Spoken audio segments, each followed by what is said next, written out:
And we are live. Good evening, fuckers. And yes, we are here with Train Simulator Classic Stream 3. I'm still quite amazed at how popular these streams are. I mean, it's not like I don't like the game. I do. I love playing this game. But I never in a million years thought that any subscribers to my channel would be remotely interested in watching this game. And of course it turns out that firstly, yes, they are. And to the extent that several of them now own the game. One or two did have the game before I ever started streaming it, but yeah, I was rather pleasantly surprised by the whole thing. The fact that it does get a lot of views. I realise I'm probably putting the kiss of death on that now. I haven't seen how many I've got yet. None. There you go.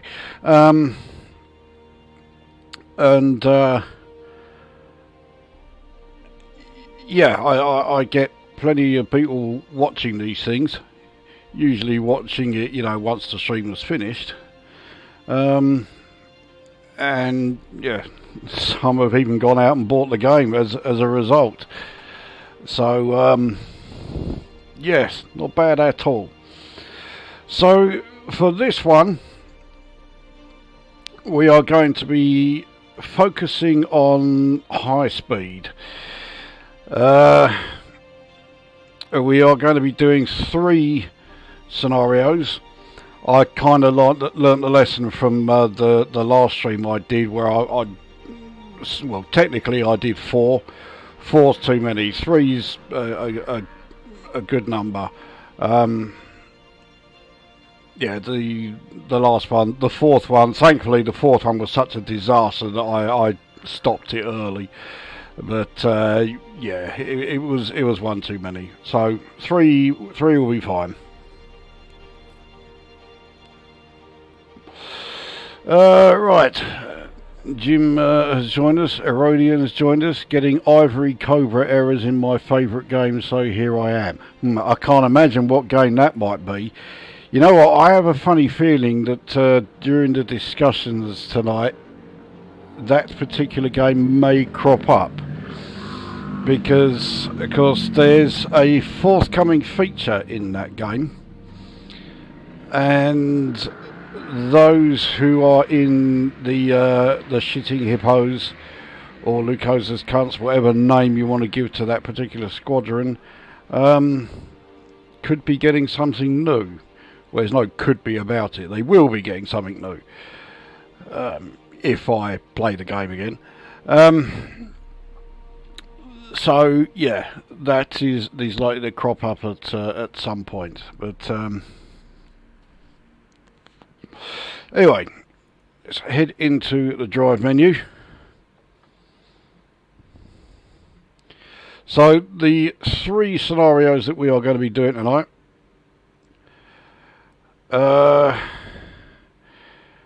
Quite a few to scroll through.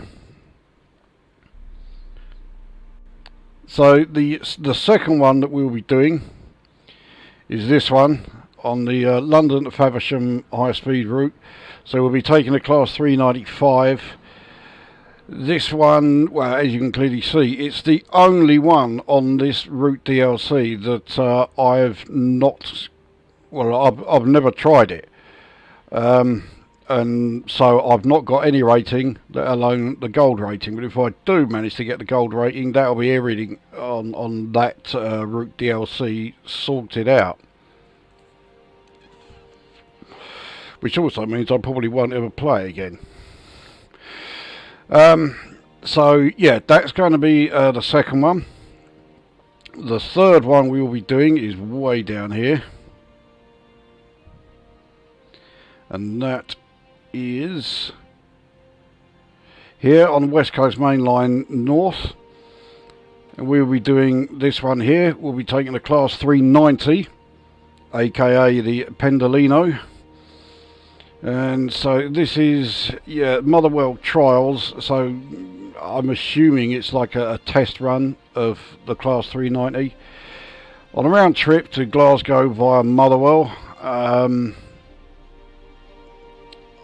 Yeah, I have a feeling that one is going to be a bit tricky. I vaguely recall actually trying to do that and giving up fairly quickly, which is why, yeah, no score or anything has been registered on there. So, yeah, that will be the third one. But the first one we are doing, back up here, and it's on the Great Western Main Line. And it's this one. We are going to be taking the most iconic high-speed train of all time, the Great Class 43. And we're going to be doing a run that really the Class 43 was never designed for. So the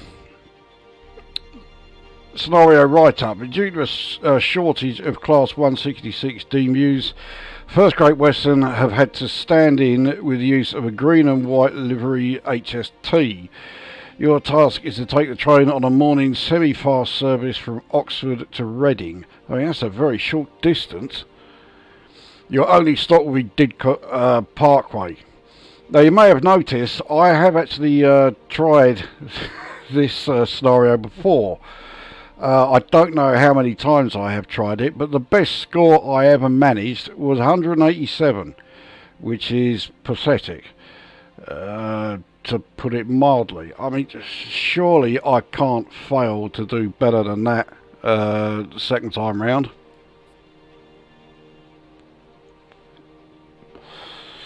I chose Sitting Hippos to get away from it all, so don't feel any pressure from me. I don't think anyone's going to be feeling any pressure on that, or at least hopefully not.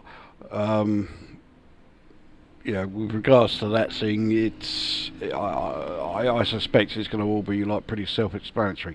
Anyway, let's start her up and let's jump in the old Class 43. These things are, I seem to recall, rather tricky to drive. It's been a long time since I did any scenarios where I was driving a Class 43, but I do remember I had a bit of a tough time with them. They are not easy at all. But I do have a soft spot for the Class 43. I mean, they came into service in 1975, and ever since I was about like 6 years old, I was obsessed with the things. They look fantastic. I always liked that, you know, the iconic sort of arrowhead front of the things, especially in the BR livery, which I don't think this one will have.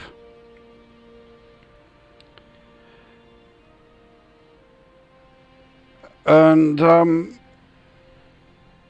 yeah, my obsession meant I was always absolutely determined to you know, take a train journey on the InterCity 125, as they were called. There she is. Let's sort it out. It is raining slightly. So yeah, I was absolutely determined to do a train journey with one. And I finally did. It was either in 91 or 92. I had to do a trip from King's Cross to Leeds, and I kind of forgot all about that, actually, my obsession with these locos, until I got to the station and saw the train on the platform, and then it suddenly sort of hit me. I'm going to be doing a train journey on an InterCity 125, as I still kept calling them. Right, here we go. So yeah, that was great.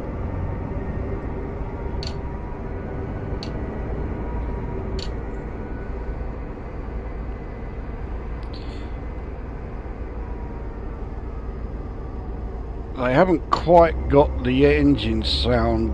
Actually, I tell a lie, they have got the engine sound, but of the more modern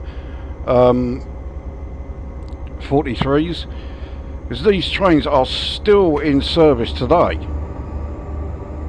50 years after they first came into service.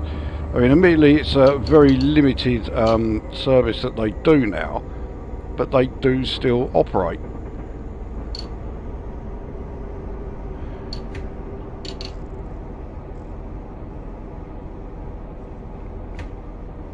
At the moment we're having to stick to 25 mph, but we are in the fast lane. I suspect once the whole loco, or the whole train, yep, is in the centre, we can now go straight up to 90.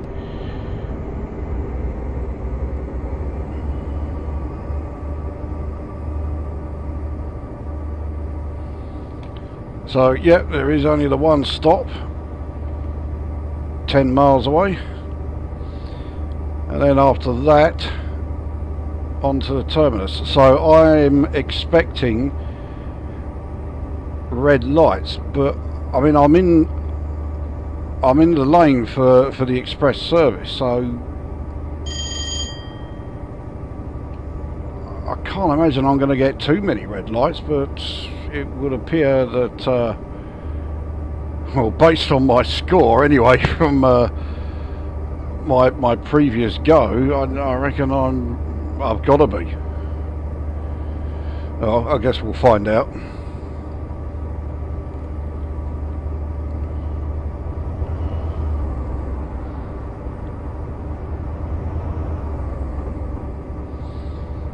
So yeah, when the Class 43 came into service in 75, it held the record for the fastest diesel train in the world, and that is a record that it still holds to this day.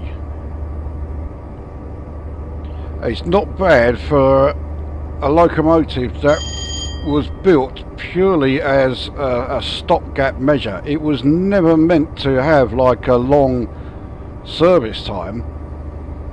They were looking at like 4, maybe 5 years at most, and it's ended up doing 50 and counting.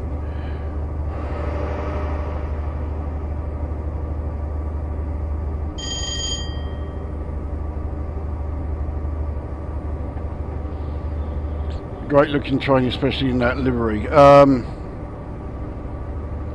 I mean, the best livery for the 125 or the Class 43 will always be the British Rail InterCity blue and yellow. Great looking thing. I mean, I think it is easily the best looking locomotive of the post-steam era. But it's not just a great looking locomotive, it's a great looking machine. It really is. It's me absolutely gushing over the thing, but it is a fantastic looking thing. I've always been a big fan of them. I used to have, I even had a Hornby model railway of the Class 43. It was very short. It had one carriage and the power and dummy cars, but I didn't care. You know, it was an InterCity 125, and I had it on my Hornby railway. So yeah, I was well happy.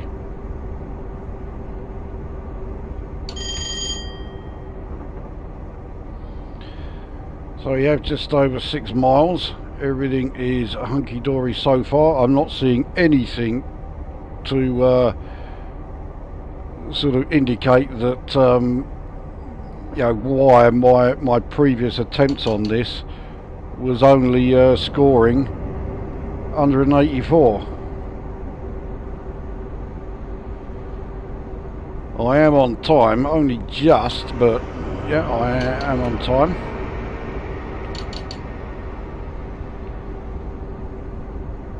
So I am constantly sailing a bit close to the wind when it comes to the speed limit, because I want to try it and get us a bit early, or a bit earlier. At the moment I'm due to be 2 seconds early.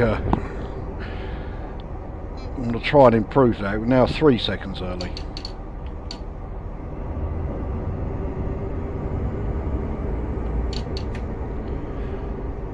I can't actually make my mind up about this engine sound. It's definitely the sound of a Class 43, but I can't tell if it's of the ones with the current engine. I can't remember the names of any of the engine types, or if it's the original one. The original engine, of course, had that huge, great turbocharge on it. And you could really hear the whine of the turbo under full throttle. I'm not sure I'm getting that here.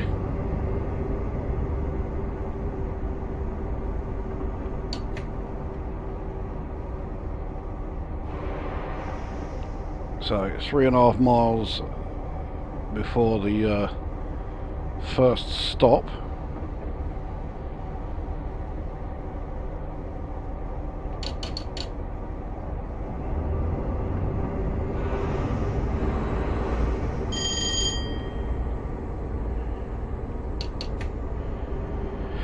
Still due to be 3 seconds early. Oh no, it's dropped to 2 seconds early now. Oh dear, we're behind schedule.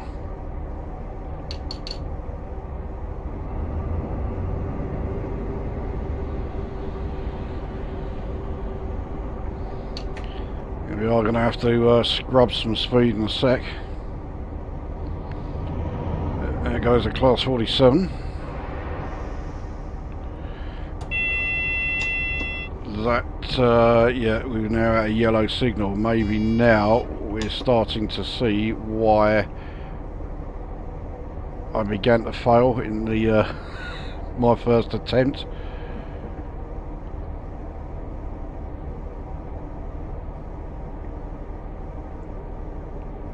I mean, I'm hoping that signal is just like that because, yeah, there's a need to reduce speed coming up, and it's not because there's a red light up ahead. Slowed down way too quickly. Yeah, I'm now scheduled to be late, but only by 21 seconds, so I might get away with it.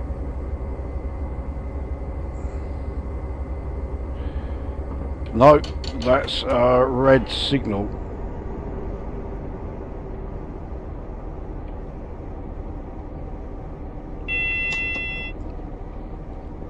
Just turned green. That's fucking handy.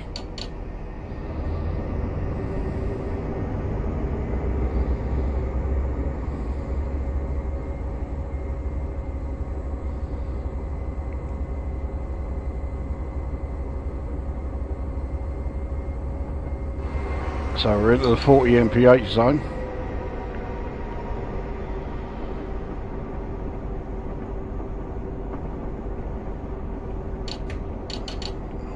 Quite a way off the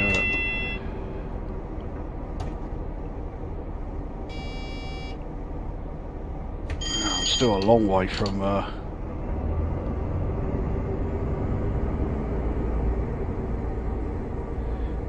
I'm now set to be over 30 seconds late, so yeah, not so great now. Yeah, I knew it. There wasn't a symbol on here for the reduction in speed to 25, but I saw the signpost and far too late. I think I'm starting to see now why I scored only 184. That's probably going to crop up all over the place. Another yellow signal. I'll tell you what, the approach to this station is a pain in the arse.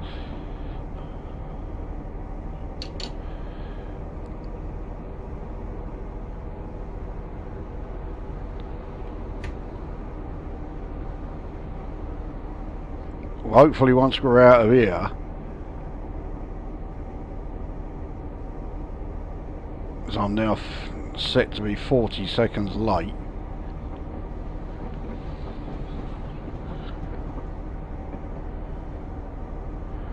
Hopefully, yeah, once we're out of here, that will be the end of all these yellow and red signals everywhere. Let's get a bit closer. At the moment, none of the carriages are going to be on the platform. So we have green up ahead, loads of carriages are not on the platform, but tough. I'm late enough as it is, so here we go. You still got all your Hornby stuff stashed away anywhere? Probably worth a few quid if you do. If we have, it's in the loft. Unfortunately, I did flog the 125 set.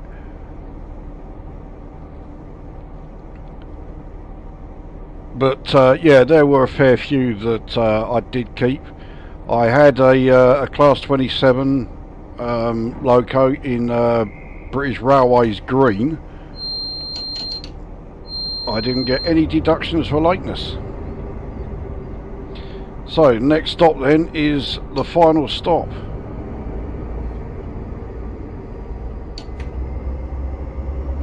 This is going to promote some wheel spin surely.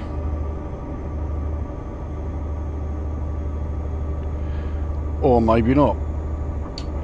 Anyway, we're on to a 70 mph limit now, so we're okay there. So really the only thing I need to worry about is signals.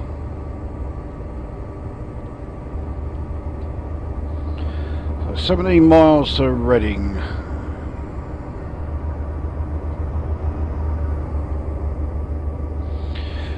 So, well, as far as I can tell anyway, there's only 2 people watching, but it is 2 people who, at least in part, play No Man's Sky. We know that there is a No Man's Sky update coming this week, and we can be absolutely certain that part of that update is a new expedition, but what else do you think is going to be in it?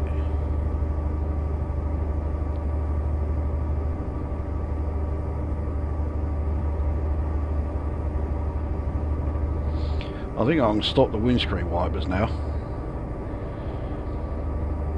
There was something that Jim mentioned in his Train Simulator Classic stream 2 or 3 days ago. Is there dynamic weather in this game? Yes, there is. It's somewhat limited.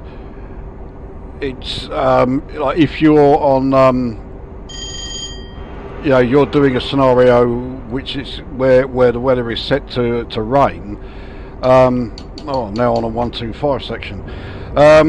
You'll get moments like this where the rain will stop and then it will start up again a little bit later on than that. So it's kind of dynamic in that sense. That is about the limit of it though. Like if you're doing a scenario where it's set to be dry, it will always be dry. So yeah, we're starting to get some more spots of rain coming down again now.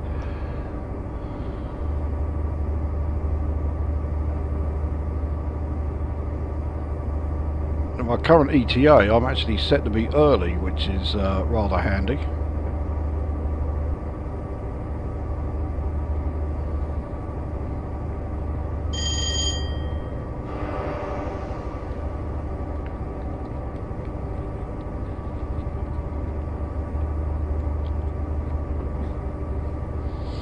I'm so out of touch with No Man's Sky, it could be the Panther Clipper before Elite gets it. Well.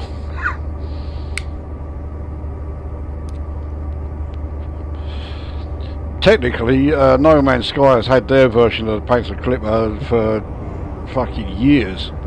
It was there in the game when the game was first released.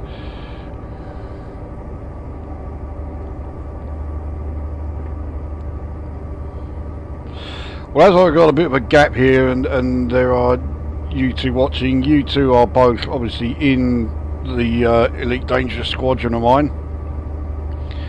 I know, Erodian, you have problems accessing the posts tab on my channel for some reason. Fuck knows why. But yeah, I posted that we know the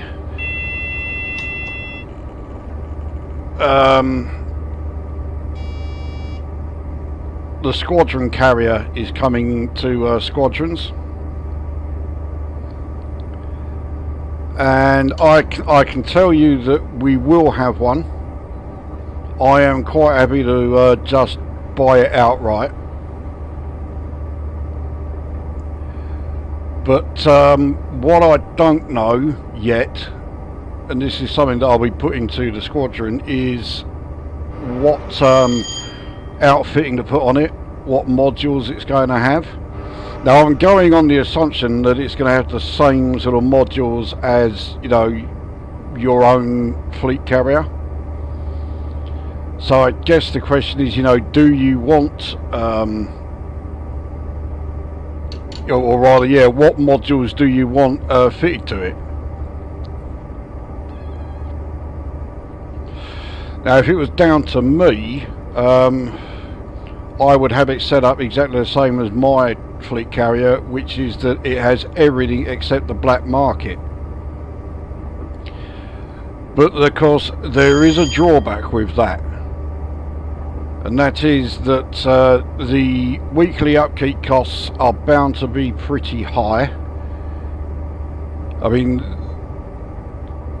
the squadron carrier itself, I mean, it's fucking enormous, so I'm expecting it to cost somewhere in the region of 12 to 15 billion to buy.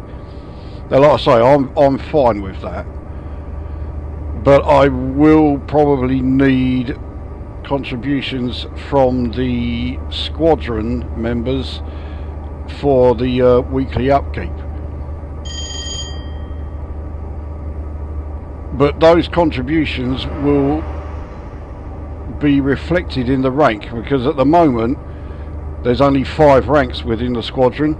That's going up to 15, and your rank will now have meaning. It will give you access to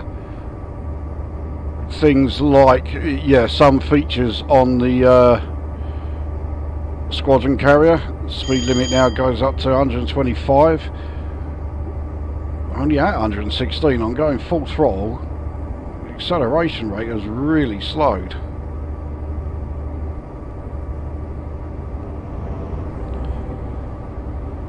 So yeah,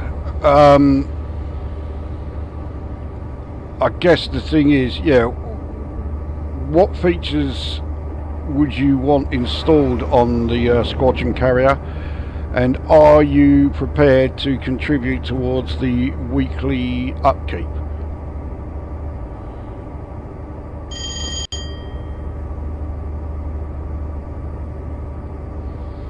So we're up to 119.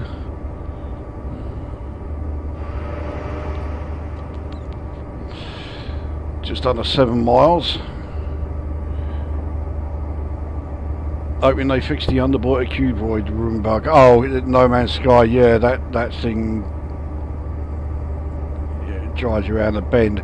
I don't like building underwater bases, as you know, so I don't get affected by that quite so much. But nevertheless, just because I'm not affected by it doesn't mean I don't want to see the fix for it. Ever since trying YouTube Premium and letting it lapse, I've been able to see any community posts on any channel. It's not just yours. I mean, that really is fucking piss poor on YouTube's part. YouTube are more interested in, you know, the eternal fight against ad blockers than anything else. So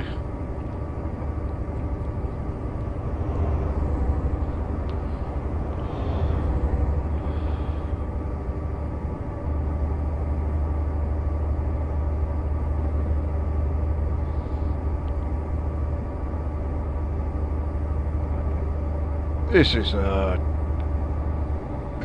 good run, this. I'm loving driving this thing. So up to 122, we're just 3 mph off the speed limit. Obviously 125 was the operating limit for the Class 43, but it could go faster than that. The fastest one made was just shy of 150. So yeah, these things could properly shift.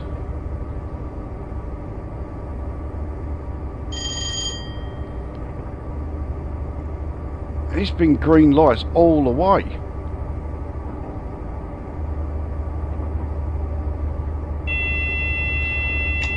Right. I really need to start putting some braking as I'm approaching a 50 mph.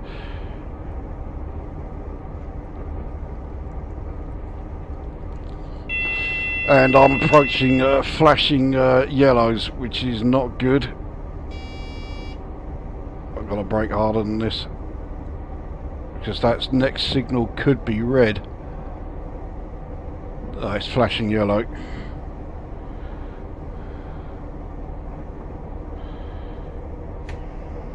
I don't need to brake so hard now. Yes.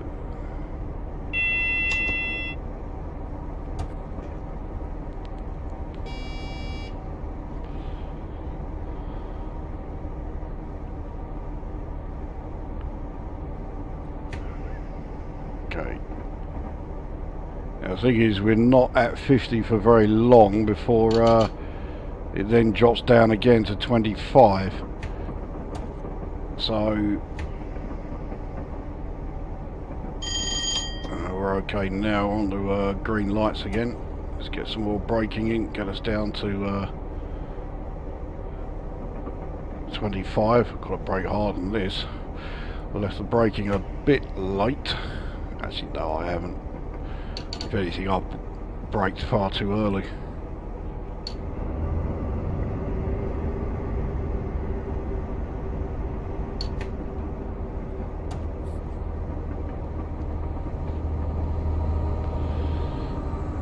I think we are about to, yeah, we're going to go over those points, so we're going to be heading to a green signal. The one dead ahead is red, but that's not for us. Yeah, there we go.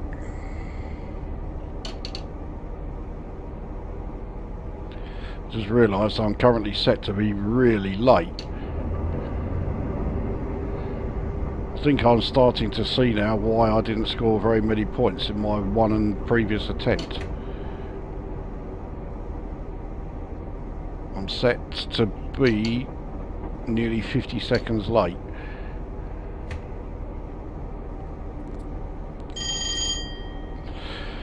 The thing is, to get there any quicker, I've got to break the speed limit, which, yeah, unsurprisingly, I'm not all that keen on doing that.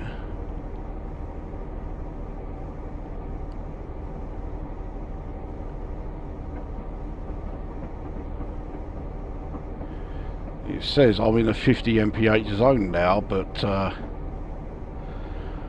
I've noticed that far too late.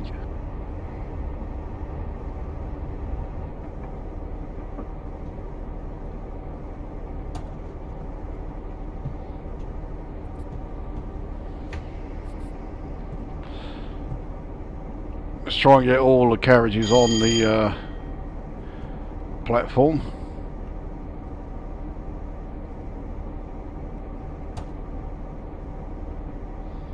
Well, actually, the last carriage doesn't matter so much because that's just the rear car.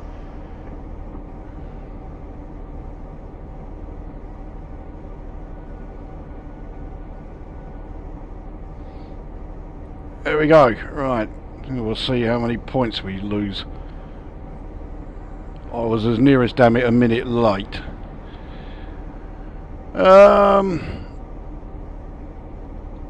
How will commodity trading work? Will it go into a central account accessed by all? Yes, that's exactly how it will work. So if you were to put commodities that you have bought onto the carrier for the squadron, everyone in the squadron will have access to it, and they can not help themselves. You know, timeless penalty. So I got 158 points here. So I got 475. which is a lot better than my previous score, but it's still nowhere near enough to get even the bronze rating. So I have no idea what you've got to do on this one to get a gold rating here. I'm not even sure you can do it, because the most points you can get is 600.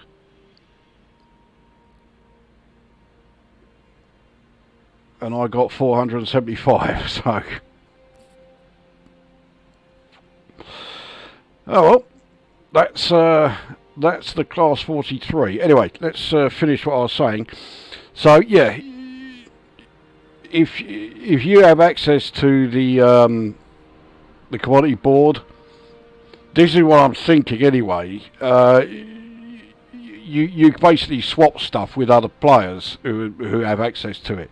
So if you were to put in, say, 100 gold, another player can come along, they can take that 100 gold, but then they'll give you, say, 100 platinum in return, sort of thing. You know what I mean? So that's how it would work. You could also do the same with materials, including not just Odyssey materials, but also the materials you're picking out, while in ship or on SRV, the whole lot, and credits as well, because there will be like a central bank with a central balance, and anyone who has access to that balance can add to it and they can subtract from it. So Rodian, I can probably lend you 1 billion. I mean, 1 billion will absolutely cover it, no problem. That's what I was planning on doing, was going to stick 1 billion of my balance in there, and that will cover it fine. So yeah, Erodian, if you're okay with doing that, then yeah, go ahead, and that will be it. You won't need to worry about any other contributions. Connor Young is here. So what will the squadron carrier provide that a personal carrier doesn't do, you think? Just what I was saying, you can immediately access any of the stuff that the other players in the squadron will leave there, including other ships. But those ships have to be unengineered. But nevertheless, if there's a ship that you are interested in getting, but you're not sure if you want to take the plunge, and then someone from the squadron could put a ship down and make it available, you can then get in it, fly it, see if you like the look of it or not, and then decide if you want to buy one. What with this Great Western Railway service to Swansea? We're not going quite as far as Swansea. Yeah, I mean, Oxford to Reading in a Class 43. How often did that happen?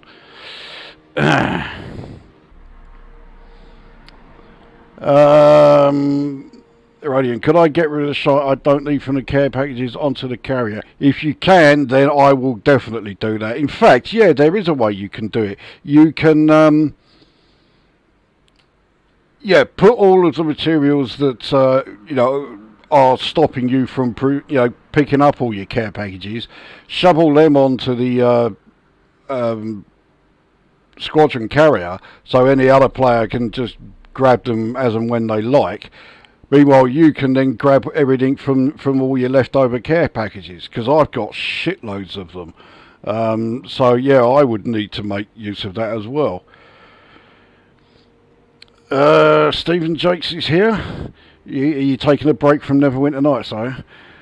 YouTube on my phone is bollocks. Despite having your bell tag, no notification pops on the website, and there was a notification saying you were live. Yeah, I think he was trying to spare you. Oh, and thanks for rekindling my love for classic Neverwinter Nights. It's fantastic. I've not yet started Shadows of Underentide, but I will be. Yeah, I do love the Wailing Death campaign there. I was quite surprised that I was able to complete it as, I won't say easily, easy is not the right word, but I thought it was going to be a lot more difficult than it was. Yeah, it would appear that if you're playing as a pure sorcerer, once you get to about level 12, your spells are so powerful, you are just blowing everyone away. Okay, right, let's go on to the second run then. I really have got no idea what I have to do to do, you know, to do well on that that one I've just done. Where's it gone? Here we are, Great Western Main Line. So yeah, here it is. Yeah, it looks like the maximum score you can get is 600. So you're not going to get a star rating of any kind, which is a bit of a pain in the arse. I mean, I was able to bump up my XP a little bit, so I got a bit closer to level 35, but yeah, not a great deal. Anyway, so the next one then is on the London to Faversham high speed service. So we'll be starting at St Pancras International, making our way to Faversham in a class 395. Now the cab for this thing, I'm not sure cab is the right word, it's more like cockpit. It looks like something out of a science fiction series. Not as much as the Class 801 does. That really does look like it's come straight from a sci-fi bloody film. But you'll see what I mean anyway. So, right, let's get this one started. I've never tried to do this one before, but I have done the St Pancras to Faversham run. And I got a gold star rating for it, so I didn't do too badly.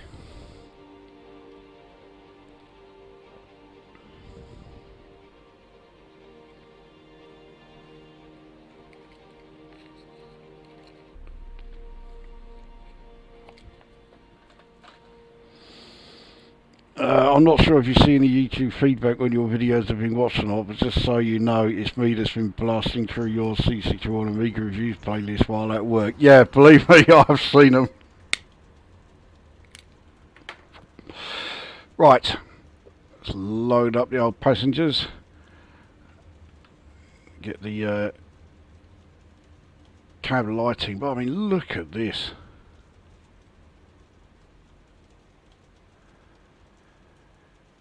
Right, raise the pantograph because that is currently off.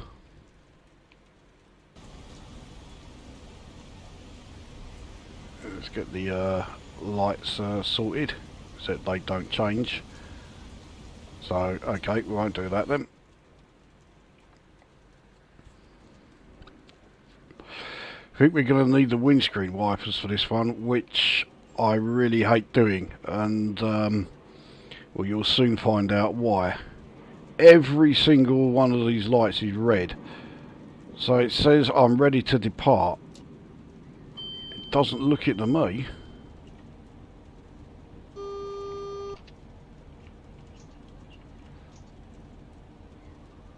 All the signals are red. Where's it taking me?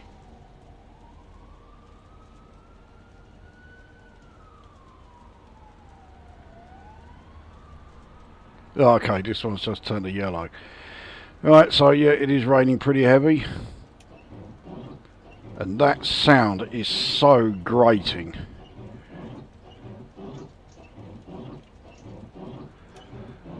So I just do it as and when I need to and then stop it.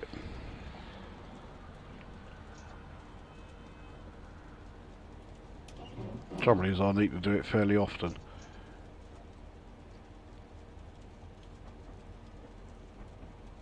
Right, so where's it sending me? To this next yellow.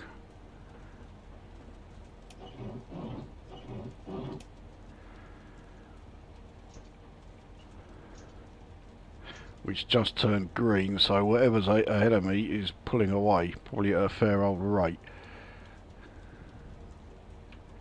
Oh, I've got to start braking. Oh, that was close. We're now in the 40 mph area.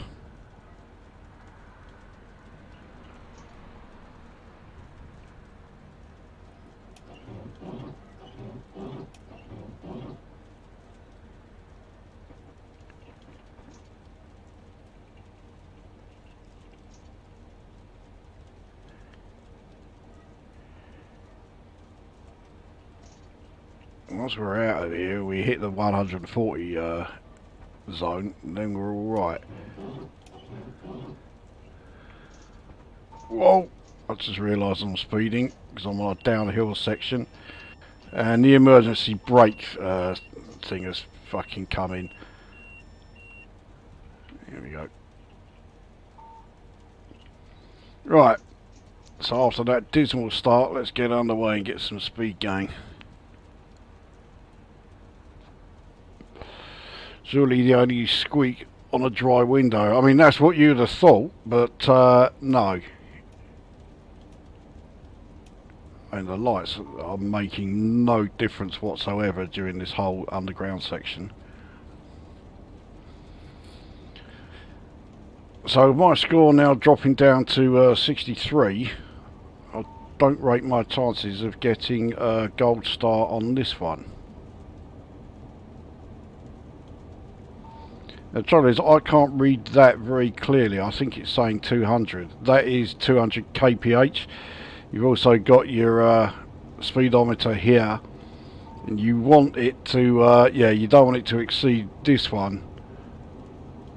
This is effectively telling you like the speed limit in the area you're in. But it's telling you in kilometers per hour, not mph. But when it's flashing like this, it means it's going to be changing. And if you go over it, so where this is flashing 200, if you end up doing it over 200 kph, so here we are, we're on 200 now, it will then start to put in the emergency braking. So even though I can do 140 here, so I can't fucking read that. Let's chance it. See if we can go over.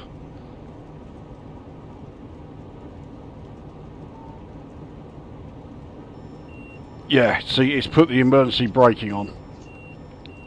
So if I put that down to max, that should override it. No, it hasn't. There you go, now it has. So that's because I went over the 200 that was showing there. As it is, I've got to start braking pretty hefty anyway. Oh, Jesus Christ, this thing is constantly... Yeah, the fucking emergency brakes off. Alright.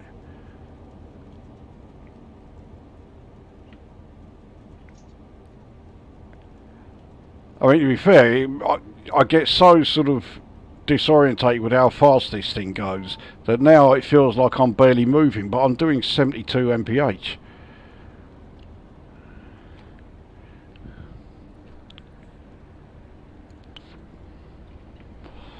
Especially as I'm currently underground and can't see a fucking thing.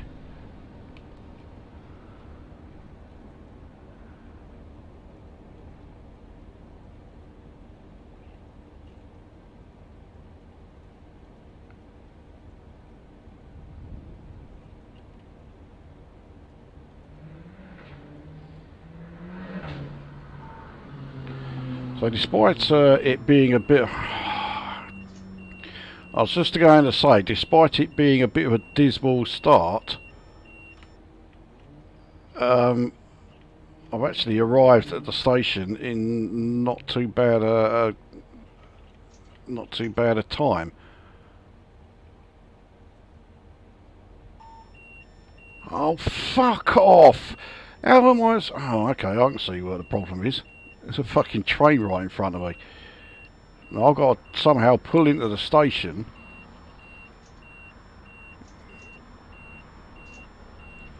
Those fucking emergency brakes off. Here we go. It looks like the train up ahead is pulling away now, so... But I'm still scheduled to be early. I'm also wondering why it was able to... Why was I able to get that close to a train that's up ahead? Why didn't the signals sort of stop me? Right.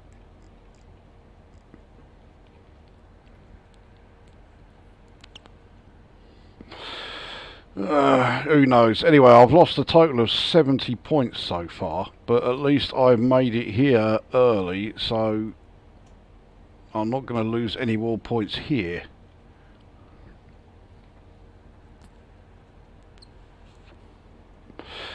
This commentary would be great to hear over the intercom. I'm sure the passengers could be shitting. Well, I mean, you know, if you're going to, you know, get on a train that has me at the controls, you get everything you deserve, really, don't you? Do these trains use a similar system to LZB? I have no idea because I don't know what LZB is. Loco's all that power, yet it's giving you the arse ache when you try and use it. Yeah, well, it's because of the speed limit on this section.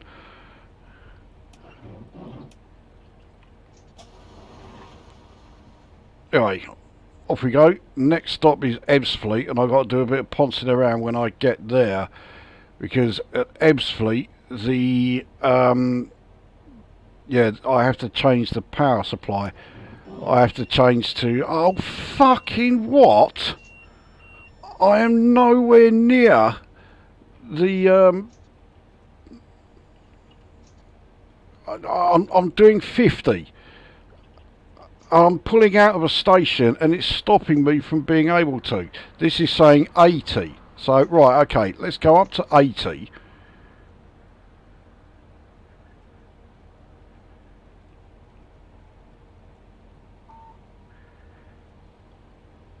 Fucking modern trains. Give me a class 37 any time. Yeah.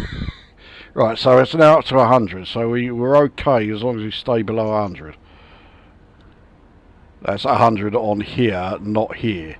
Now we can go up to 225. So that's the max. Now we can do 140 mph. Here we go. Now, because I've got that other train up ahead of me, which we saw leave the station, but that thing, of course, is also doing 140. So it's going to be pulling way away from us.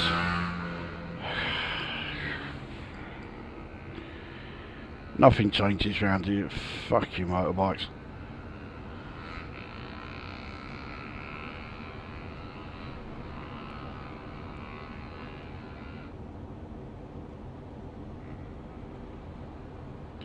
So I have a feeling that I am looking at getting bronze rating on this one at best.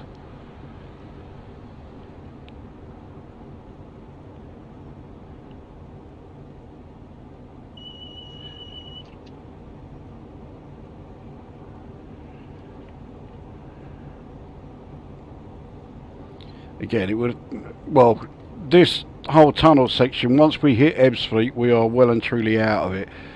But yeah, as you can clearly see at the moment, it's not the most scenic of routes.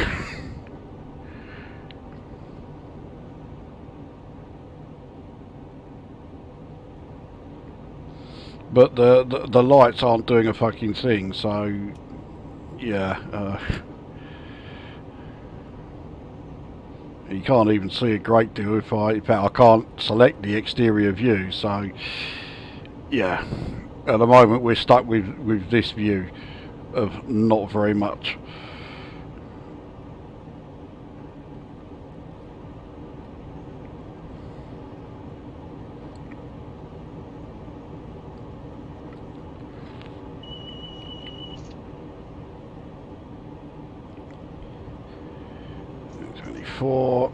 And we're about to slow, I reckon.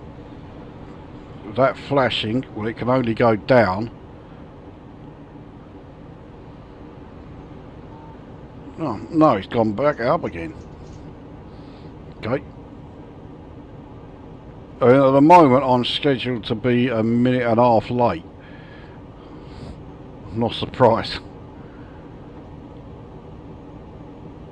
Now hopefully it'll be a bit generous with the penalties, or a bit sparing with the penalties, because the weather conditions means it's almost inevitable that I will yeah, be delayed in some way, shape or form. That emergency brake has destroyed your attempt. Well, it certainly hasn't done it any favours, that is for sure.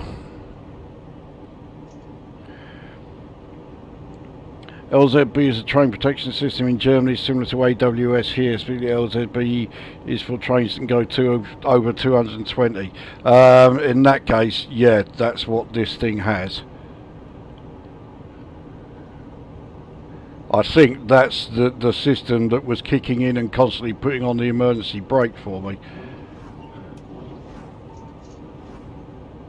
So all of this here, yeah, must be part of that LZB system.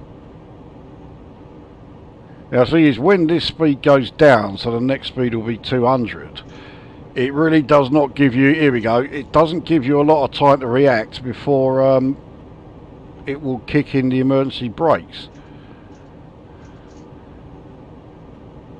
So I'm spending all my time constantly reacting to this thing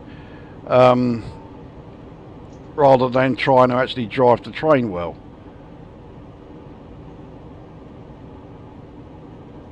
So it's now telling me, see, it was telling me to go down to 200 and now it's saying I can go back up to 225. But what changed? Nothing. Oh, what a pain in the arse this fucking train is. I should stick with the old Class 43, it's much better. I mean, at the moment I'm scheduled to be so late. So you know what, bollocks to what this thing's saying. Let's just keep going. And I'm still 7 miles away from Ebbsfleet.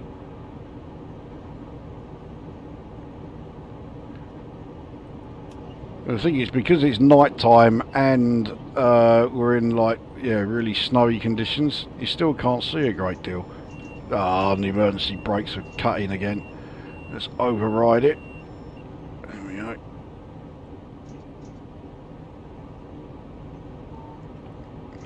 Right.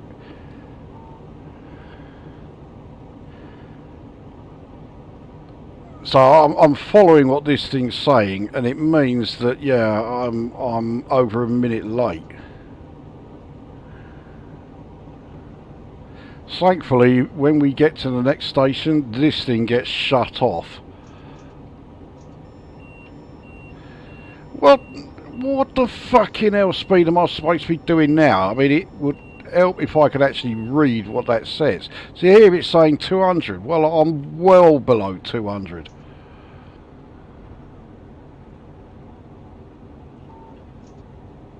So I'd say that is so blurry I can't see what it's saying.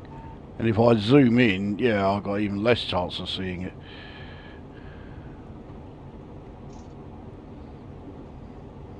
So, yeah, fuck it. I'm starting to wonder how the fuck I was able to get the gold star ratings and all the other scenarios driving this thing. Because I sure as fuck ain't getting it on this one.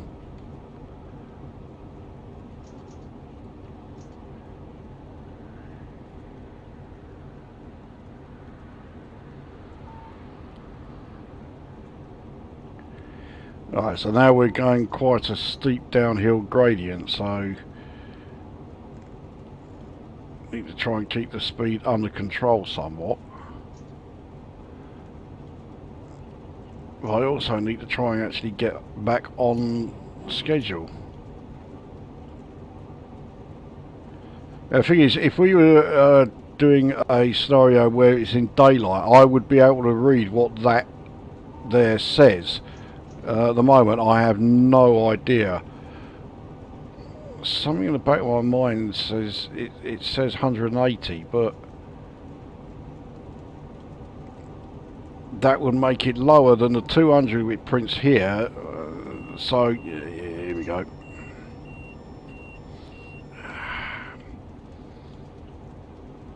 Would it surprise you to hear I'm starting to develop an intense hatred for the Class 395?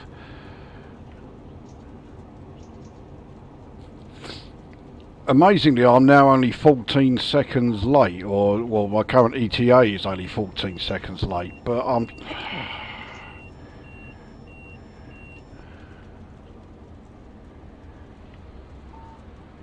How much does it want me to brake? The 60 mph zone is here. So right, okay, so now I'm at the speed that is acceptable for this fucking thing.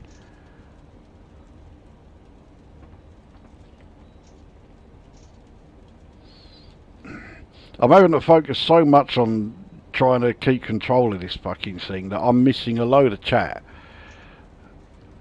I'll check up on that when we finally pull into the station, which can't come soon enough.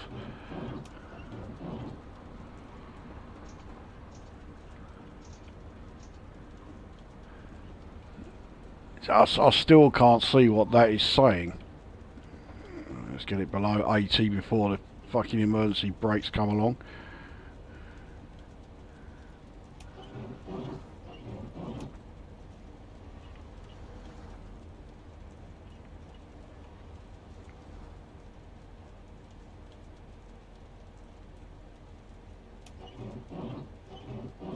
A ridiculous thing is, yeah, I'm pulling into the station now, and my ETA is now, so I am bang on time, despite the fact that my emergency braking system was absolutely hell-bent on stopping me.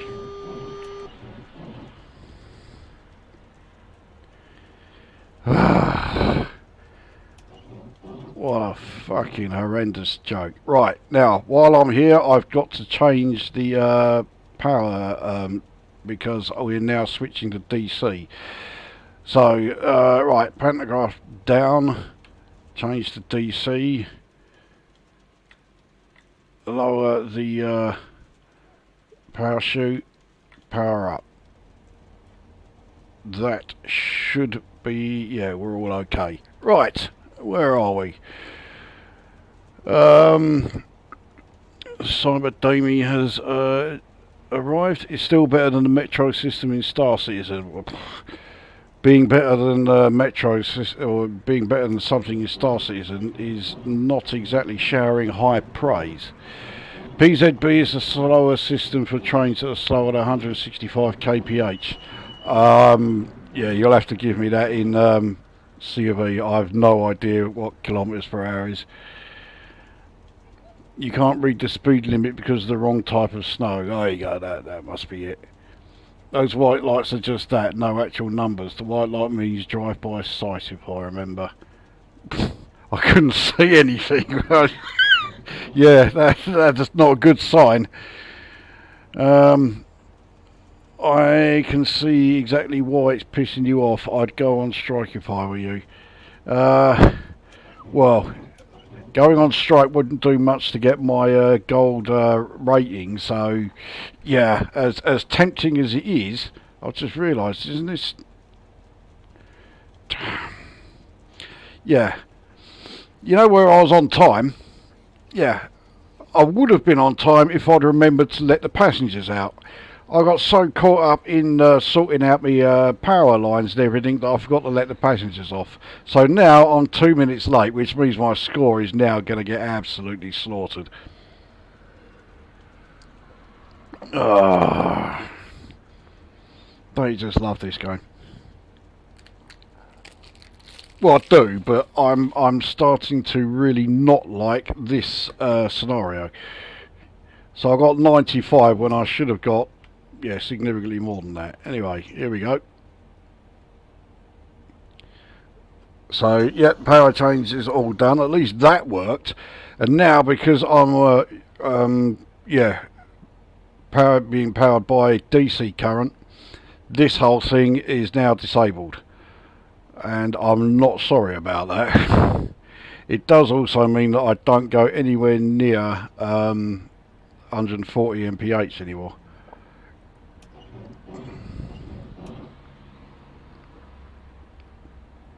I think the 60 mph that I'm doing, or is my limit here now, I think that is about the fastest that I can do on this stretch.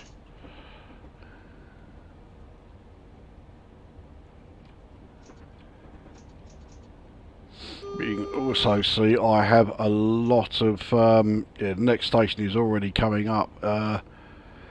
But yeah, this happens quite a bit. I have a lot of very short hops between each station.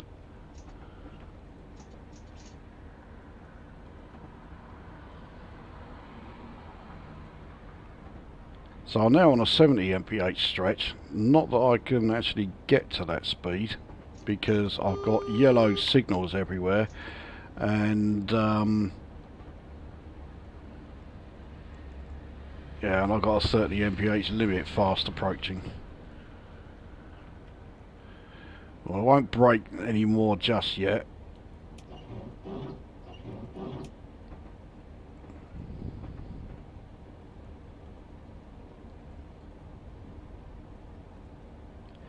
Now, the thing is, I'm absolutely determined to get all of the scenarios done on at least one DLC, and there are two where I am really close to doing that. This is one.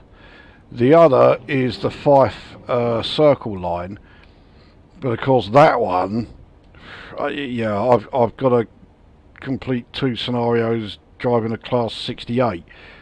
That's even more ridiculous than this fucking thing. This is a red light, so we've now got a bit of a wait. And I've overshot it. There was a total bollocks up really from start to finish.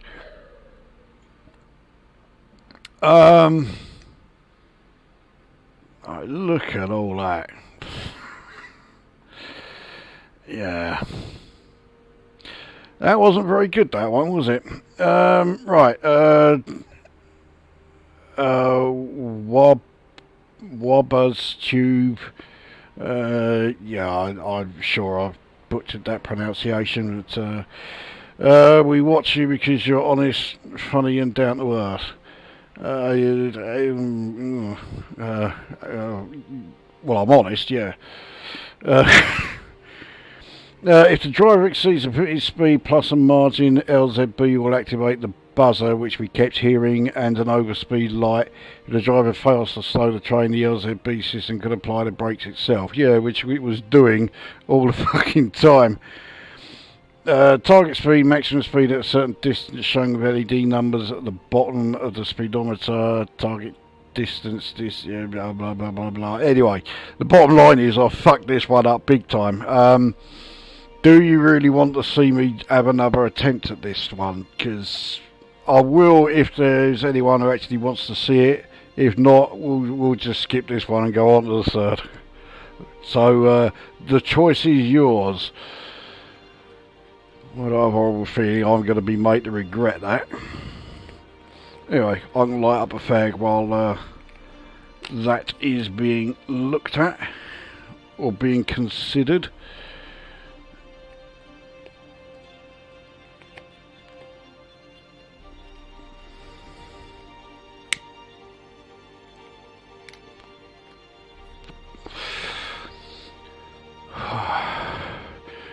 Right, move on to the next one and maybe come back after it if there's time. You know, I suppose I could do that, yeah. Well, there'll certainly be time. I've raced through, I mean, this next one was the last one that I had in mind, and I've only been doing this, well, an hour. So, right,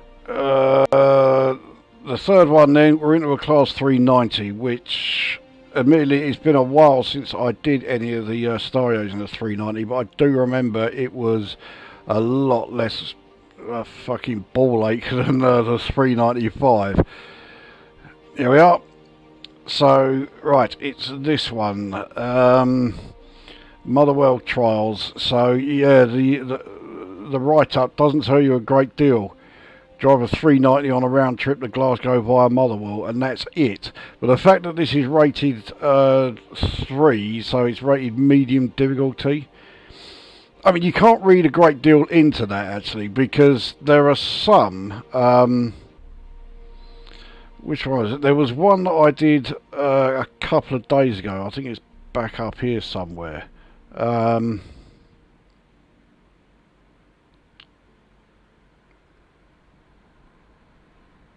Yeah, I think it was this one. No, it wasn't. It was... Well, okay, about this one. This is the one that the first one I did tonight. It's only rated 2, so it should be easy. And I get 475. But there was one that I did, actually I think it's on the very top one in the, yeah, on the Chatham one, that's it. This one here, and well, it says I've scored 948 and only given me a silver star, so okay, yeah, it's not that one either. Oh, I can't fucking remember which one it was. Anyway, it was well, hang on, no, that one's rated 4, so I'll tell you what, let's forget I even started that fucking subject, because yeah, I can't find the I can't find the example. But it's here somewhere anyway. So there are some which are rated 2s, and they are more difficult than a couple of scenarios I've managed to get gold ratings on which are rated 4. So yeah, let's not read too much into the difficulty rating here. Let's just get this one out of the way before I start spouting any more total fucking horseshit.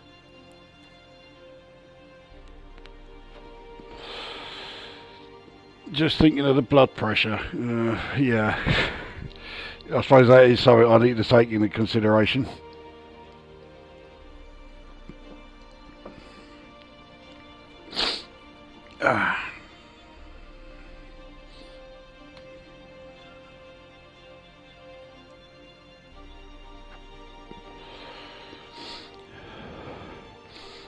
Well, I certainly can't do as badly here as I did in the last one. Famous last words.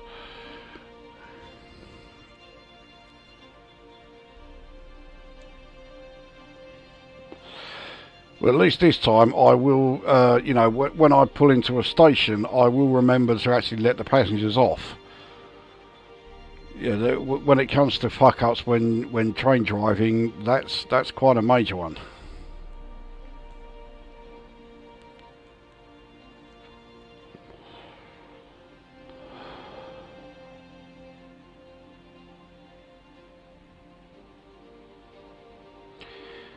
This one is taking a fair while to load. Mind you, it is quite a large DLC. Right. Roll is to drive the 390E01 to Motherwell and then back again while simulating a passenger run. You will have to pick up passengers at all stages on the way. Your departure time is 2200, just after the arrival of an HST on the platform 2. Well, it's not that. So, right.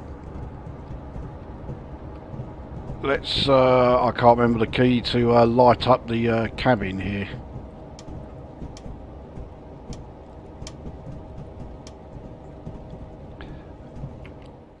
I've got to check that because I can't see a fucking thing. What's the controls for the...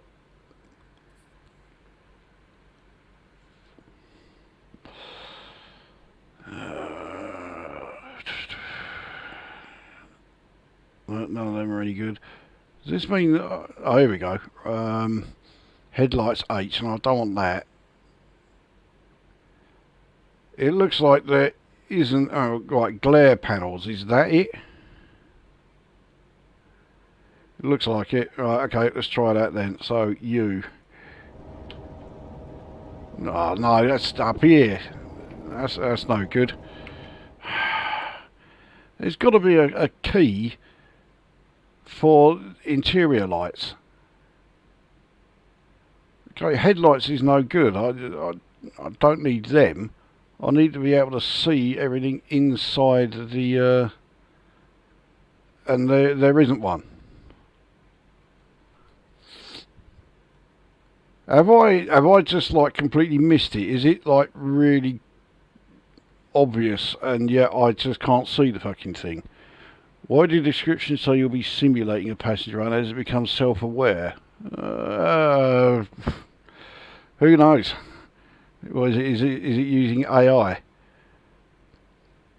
I cannot see the internal lighting. So right, this is our view of the cab. Great, eh?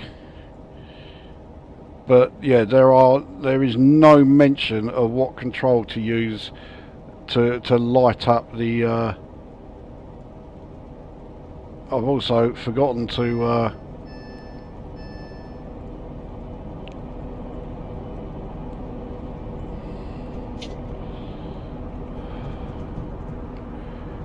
Right, I think we're starting to get somewhere. Off topic, did you play many Amiga strategy games back in the day? I played, I mean, there was the Settlers. I suppose that was a strategy game of sorts. I played Dune 2. I think that was about it. I didn't have a huge number of strategy games on the Amiga. The problem was I had a lot of games that were copied, so when I got stuff like Supremacy, I got a copy of that because I had no instructions, so I didn't have a fucking clue what I was doing. Now you picked up passengers, Glasgow, you will head towards Motherwell, and there, or from there, we'll head back. Now, is that light for us? I think so.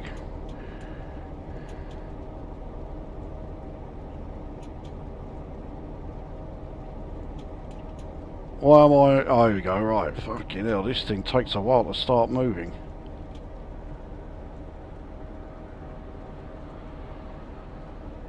Ah, now there's some lighting, we can start to see a bit of the internal... yeah, a bit of the internals. You can actually see the cab. Well, I'm having to put the throttle way up just to get us underway. I don't remember having to do that before. No.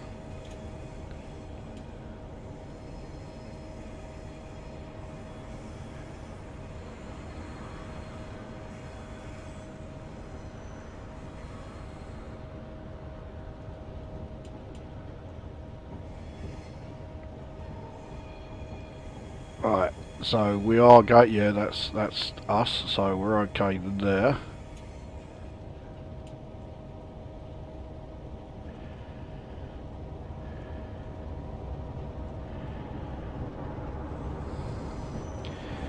I'll admit I didn't realise that so many of these were going to be nighttime ones, or late evening ones, so we can't see a fucking thing. It would be a lot better if I could actually see what I was doing. And I'm sure it would be a downside more interesting to watch if you actually had something to see rather than just total darkness all the time. Right, so we're now up to 20 mph area.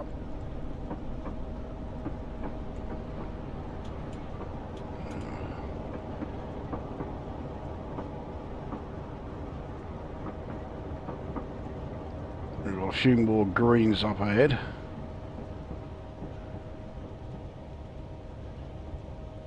Alright. I'm not on any gradient, and yet when I take the throttle down to 0, the speed really does drop off. So I'm using 33% of throttle just to maintain my current speed, and even then it's not doing it. Right, well, I just realised we're not up to 25 yet.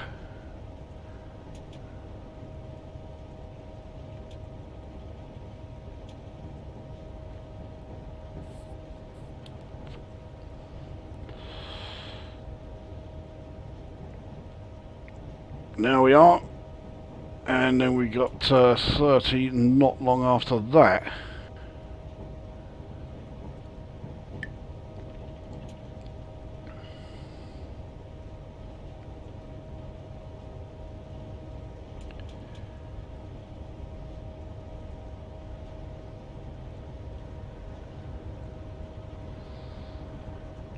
You know, I have a feeling this would probably be an alright route if, you know, you could actually see everything that we were going past.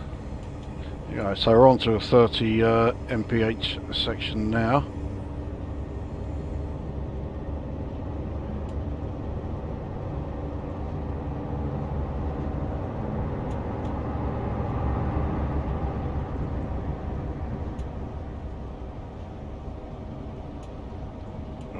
Is that red for us or what?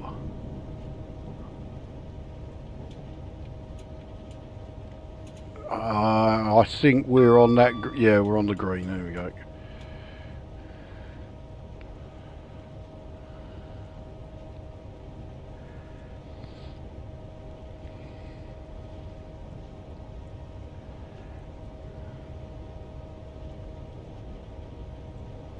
Right, we'll soon be able to actually open the throttle up a bit.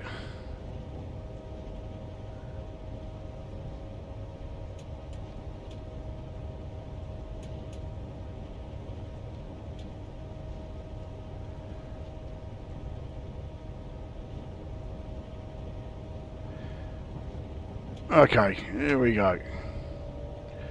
Let's start moving.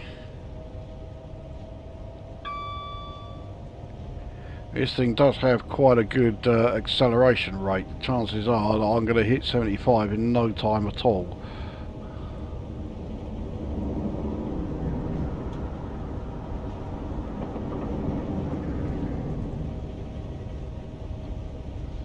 Once we're out of this little built up area, I'll be able to actually check the chat again.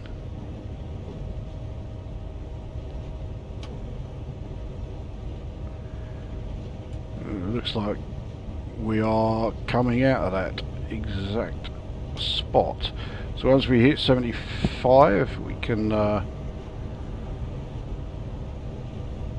let's level out the throttle.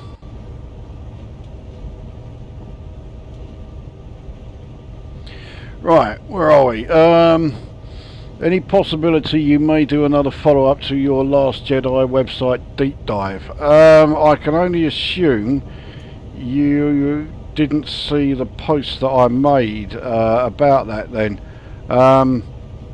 Is that a fucking red light for us? No. Yeah, I was going to do one for the fucking 4th of May, but the site seems to have been abandoned.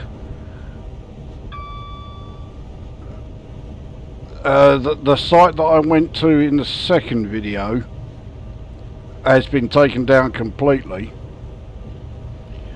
Well, I found the original one on GeoCities, you know, that most Jedi of web hosting sites.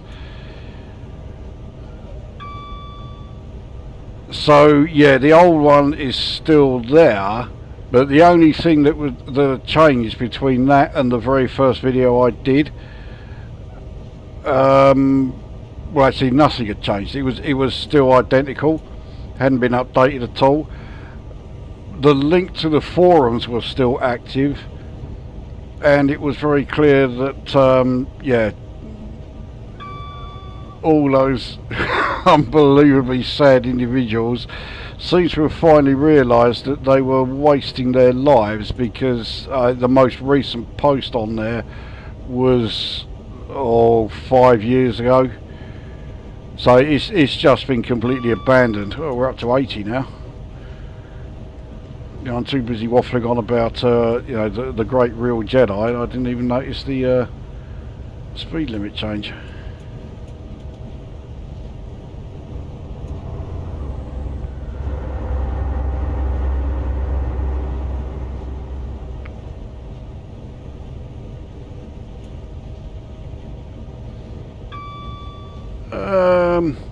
I enjoyed Populous too. I could never get into the Populous games. That was old, what's his name, wasn't it? The guy who did Dungeon Keeper and Black and White. It was him who did Populous, wasn't it? I'm fairly sure it was. Peter Molyneux, that's it. Just thinking, after watching your Sim Life review, my favourite strategy was Deuteros. Poured hours into that one. I mean, would you left shift and L is not doing anything. Neither is right shift and L. So no, it's not that. Yeah, would you consider Sim Life to be a strategy game? Because I wouldn't know what to class that as. It's a fantastic game. It was one of those games where I would load it up thinking, oh, I'll only play this for like half hour or so, and I would spend like, you know, 4 hours playing it. So it was a fantastic game, but I don't know if I'd describe it as a strategy, but like I say, I don't know what I would class it as. It's one of those that seems to defy, you know, like, you know, categorising. This is a bit ridiculous. I cannot see a fucking thing. This is not the most interesting of ones to watch. I do try to avoid nighttime ones, and this is exactly the reason why, because you can't see anything. And changing the headlights is not doing anything. So yeah, I'm afraid it is what it is. Anyway, we're not stopping at the Uddingston platform. We just go straight through it.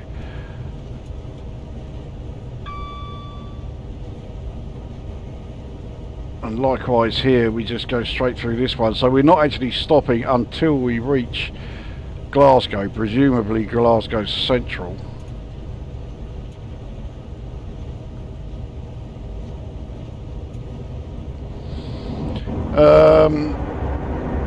Night runs are fine, cosy. Well,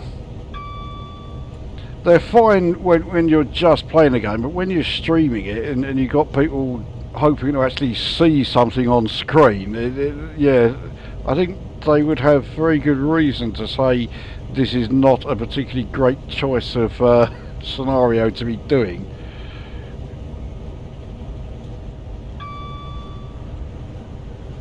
Now we're going uphill a bit, so I think I'm maintaining my speed. What is the best Iron Maiden album? Peace of Mind. It's as simple as that. I mean, there's no shortage of great Iron Maiden albums, but Peace of Mind is the best.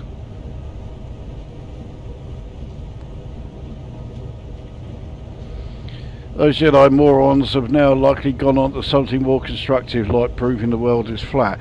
I mean, I did find a couple of other sites from people claiming to be real Jedi, but they didn't have any sort of real video making potential. None of them were stupid enough to say that, you know, the Force is real and that, you know, Swiss Army knives are great alternatives to lightsabers.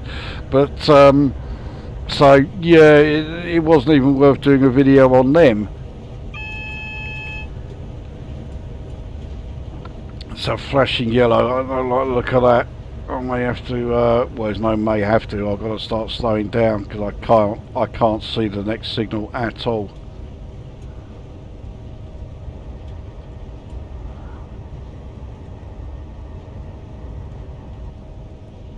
Next signal, I thought I just saw, yeah, flashing yellow, so okay, we can keep going.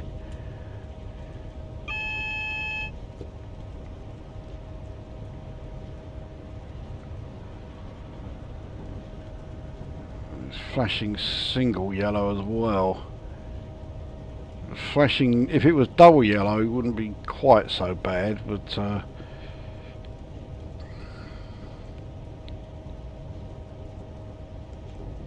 Motherwell. Now that's where I think we have to stop. That also explains why these signals are all yellow.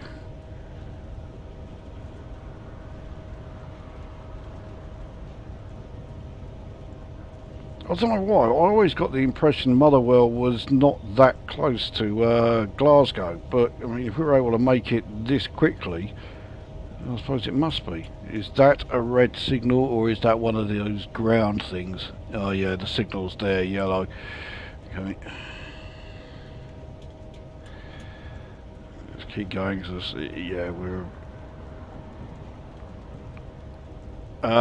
just after the next signal, it's a 15 mph limit, which is, yeah, not mentioned. That's good of them. There we go. Right. Mind you, at least it gave me that kind of warning. There are plenty of them where they don't give you any warning at all. The first thing you know about it is, yeah, you're starting to get speeding alerts.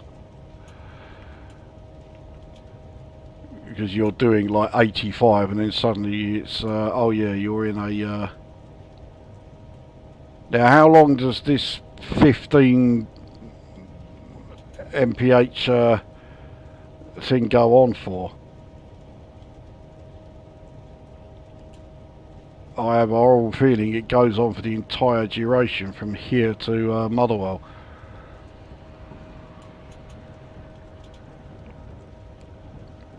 Because at the moment my ETA is I'm due to arrive early.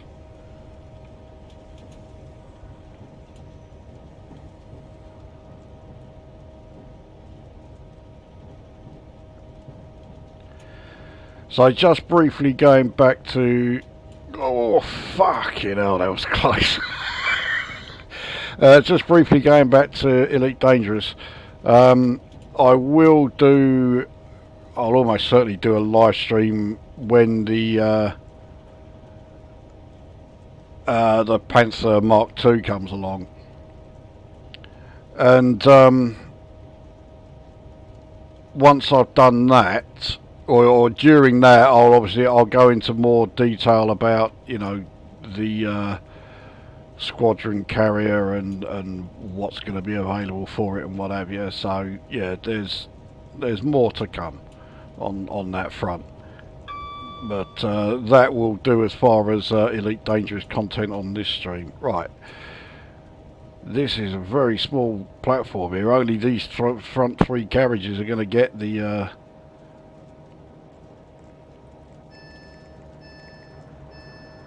So I arrived pretty much bang on time, about 20 seconds early. Their Jedi powers did not work on you. No, I'm still waiting for you know, them to force choke me, and they never have. Do you think the Panther will have 2100 ton capacity like it did in Elite 2? No, for two reasons. Firstly, it didn't have 2100 ton capacity in Frontier. The one thing that everyone keeps forgetting about Frontier is that it was actually 2500, I think, but that was for everything, including the engine, your thrusters, you know, all of the additional modules you're fitting onto it, the fuel, blah blah fucking blah. So, right. Everyone picked up, off we go.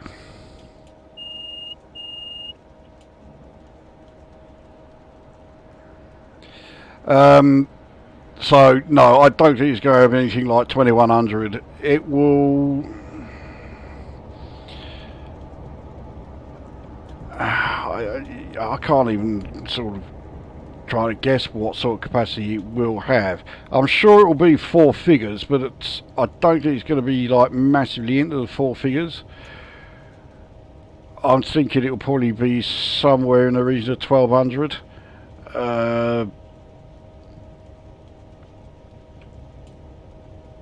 Maybe 1500, but I reckon that is where it will top out. I can't see it being more than 1500.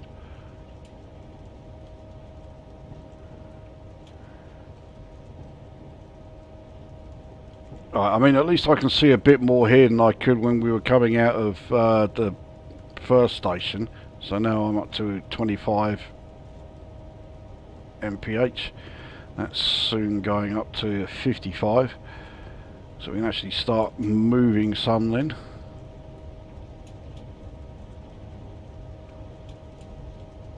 There we go. And now we're on a downhill gradient, so probably have to, well, it's not going to take long to reach this. I mean, look at the rate, speed is climbing. And then I've got to slam the brakes on because we're approaching 40. In fact, yeah, let's just take this whole section at 40.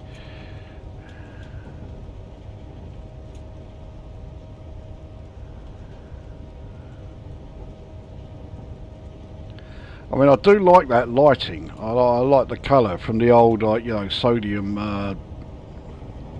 street lights and that. But it's not helping as far as giving anybody anything to watch.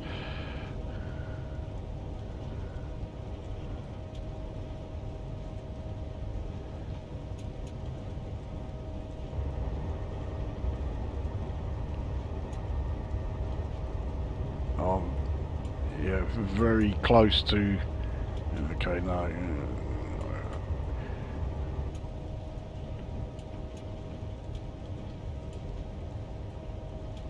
We're on a downward gradient, yet my speed's dropping. Oh.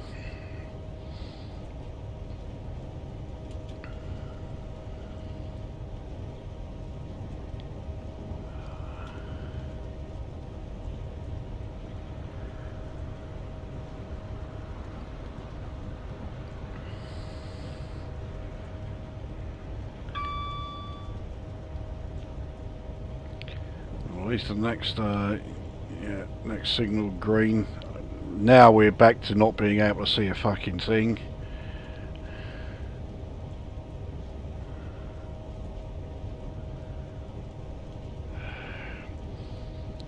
Yeah, next time I will double check that any of the planned scenarios I'm doing are not set at night. The other thing is, this is supposed to be a high speed. I think the highest I've done in this scenario is what, 80? Fucking hell, I went faster than that in scenarios when I was driving a Class 37.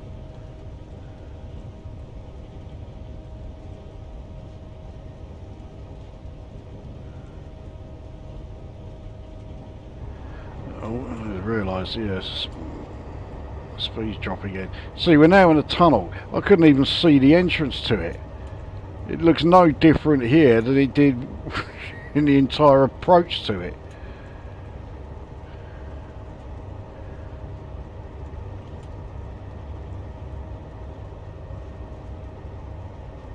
So the throttle on this thing takes some getting used to. You're having to really put the throttle quite high just to get this thing to move. 51% throttle just to get the speed going up. Anything off that and it just drops again. I was getting all the kit on the ship to gut space too. Yeah, there were a lot of people on the forums who were doing that. And they kept saying, "Oh yes, the Panther Clipper, Panther Mark II is going to have, you know, over 2,000 because that's what it had in, you know, in Frontier." Well, yeah, I mean, yeah, technically yes, it did, but yeah, I'll say it was for absolutely everything.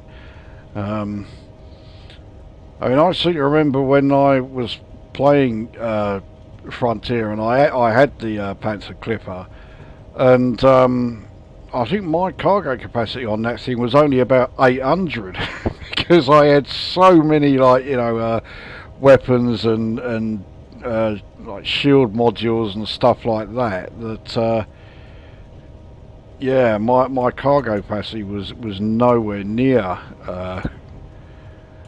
Mind you, by the time you get a Panther Clipper in Frontier, you don't have to worry about credits. You know, you've already got to a point where you've got shitloads and no enemy ship is going to touch her.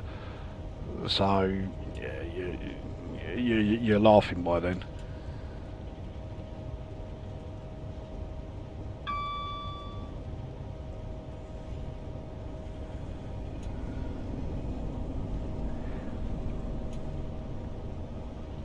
Right, we will very soon actually be able to go up to the majestic heights of 55 mph.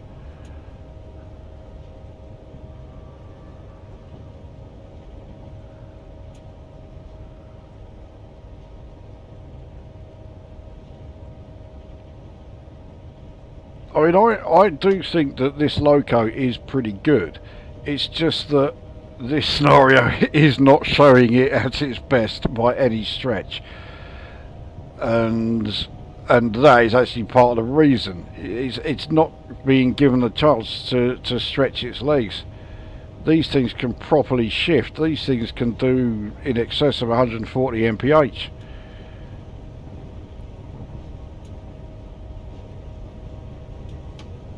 Yeah, the Class 390 was built using technology from the infamous Class 370, aka the APT. Because when it got scrapped, what's that red light? Is that? Oh, it's one of those ground ones again. Oh, we're going via Blantyre platform. We're not stopping there. Yeah, so when the APT got scrapped, the Class 370, the tilting mechanism, which the press had said made them feel sick, they sold it to Fiat, who of course Fiat are the company that makes the Pendolino, the Class 390.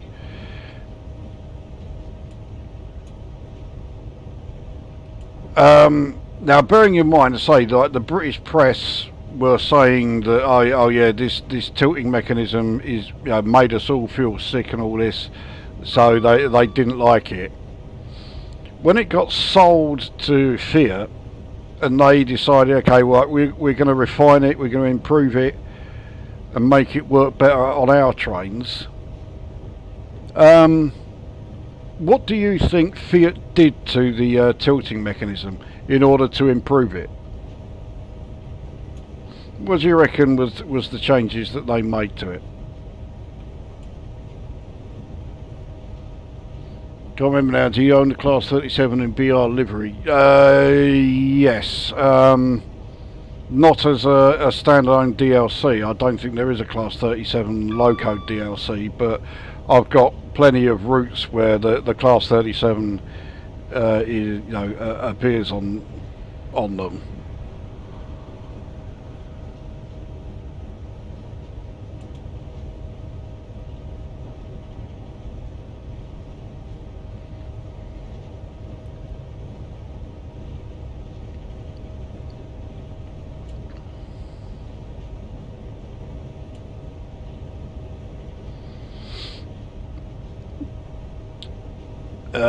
Did they just hang stuff off it?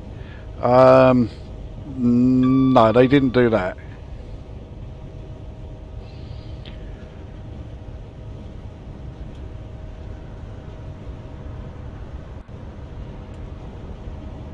I'm having to pay way more attention to this one than I expected. I thought this was going to be quite a straightforward one, but no.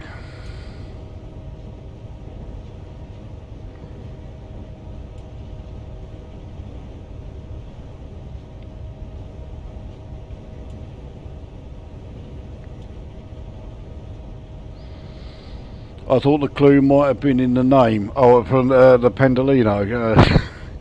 No, they didn't. They didn't hang stuff from it.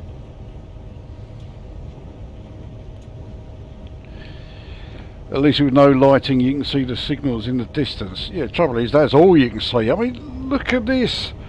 I cannot see a fucking thing, including the vast majority of my own cab.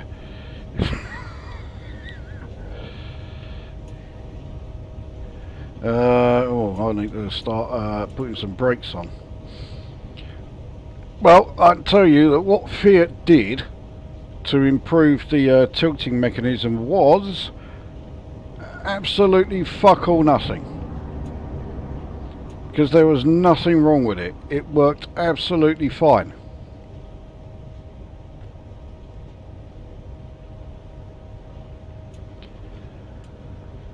And the reason why the British press kept, you know, were all feeling sick and that when they were on the run for the prototype was because of something that they kept leaving out, this rather small detail, which was that they had all consumed vast, and I mean vast, quantities of wine and champagne and everything else.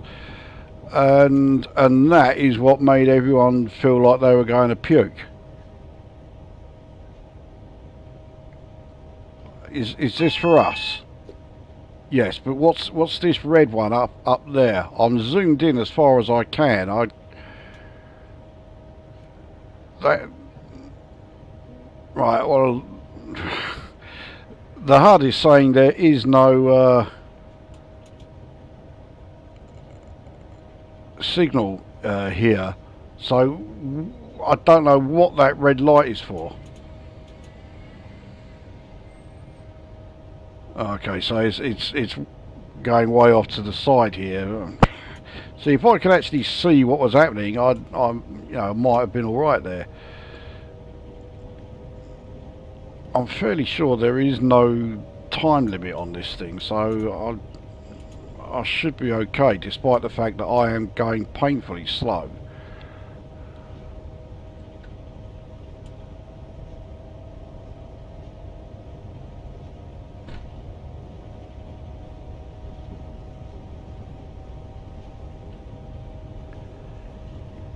So I'm now into a 70 mph zone, and it's soon about to go into an 80 mph zone. So, well, it's going to be the fastest I've gone on this route so far, but this is...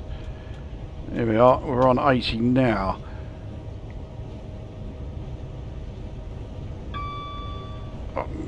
But for a high-speed train, I've really not had the chance to really pick up any decent speed.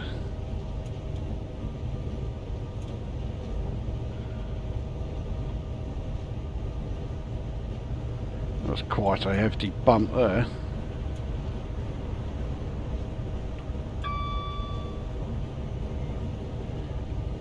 Right, so we're back to the green lights, so we should be okay now. We go through here. I don't know when the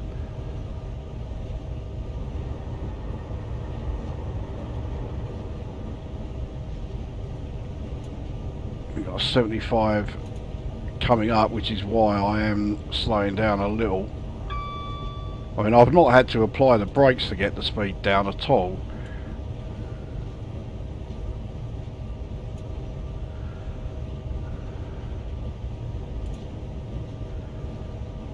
%, throttle, and okay, the speed was going up, but very, very slightly. So, oh, fucking hell.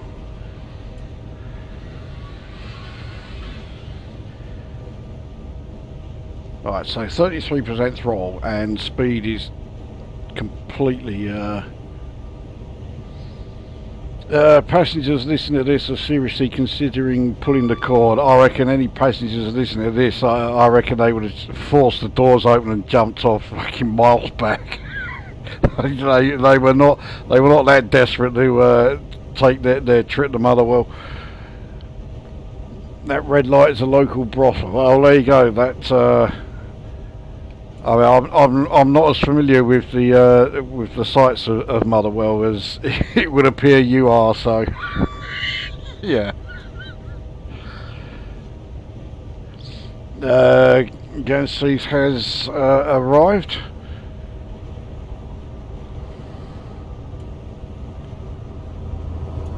This looks challenging. I mean, Yeah, it's challenging, but it's not an interesting one to watch because I'm spending most of the time in total darkness, unable to see a fucking thing. This was not one of the better choices I've made for scenarios to show from this game. Mind you, I still made a better job of it than I did the last one. Does that mean that these signals are red? So I can't fucking see. Oh, okay, right, it's yellow. Right, okay. Well, I've got to lose some speed anyway because we've got to come down to 30 for, well, soon. God, look at all that light. It's going to be absolutely crawling through there. Right, so it's a double yellow here. So that red, I don't think that red is us. Oh fucking hell, I can't tell. I can't see if there's another line over here. I think there is. So yeah, that's not us. A signal for us would be on this overhead gantry.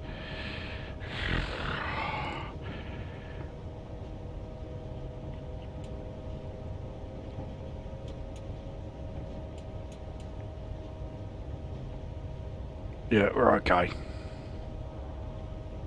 So that yellow there, that's for us. Or actually it might be this one here.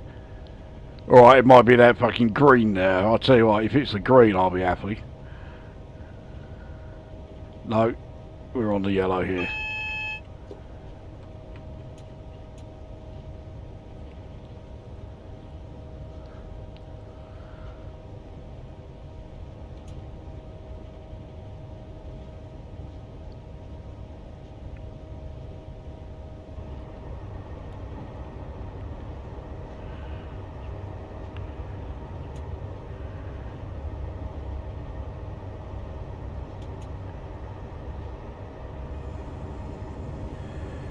Alright, we've got to scrub off some more speed here.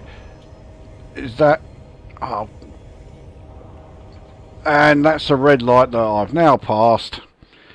Because it told me that the signal I had to get permission. But it told me when I was about, like, 20 yards away from it.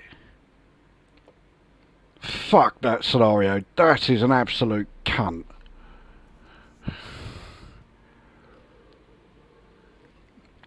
Couldn't see a fucking thing throughout the whole thing, pretty much, and then it does that right at the end. So you go through all of that, and that was not enjoyable at all. And then you get that moment comes along, so yeah, 0, and it was a total waste of time. I would rather do that class 395 one again than try this one. I'll tell you what we will do, because that was such absolute bollocks.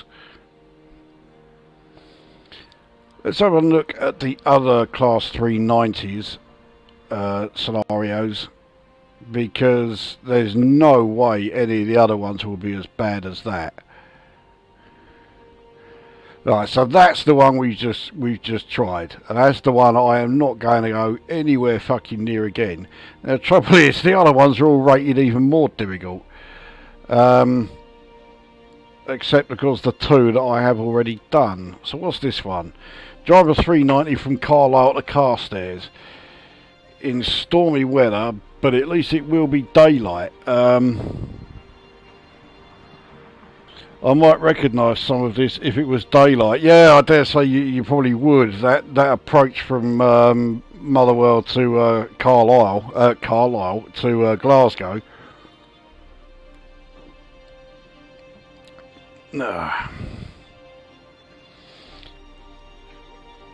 Just on the remote off chance that you were enjoying that scenario, they threw that bullshit in. Yeah.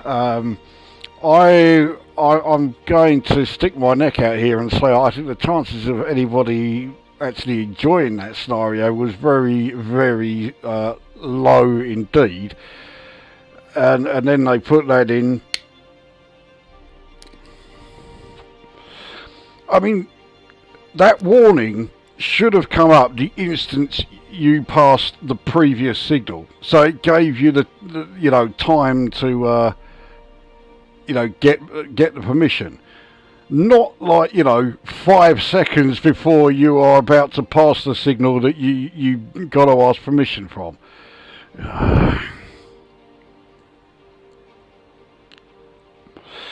Right. Anyway, well, considering that one that I just made a total bollocks of was only rated, yeah, difficulty 3, and this one is difficulty 4.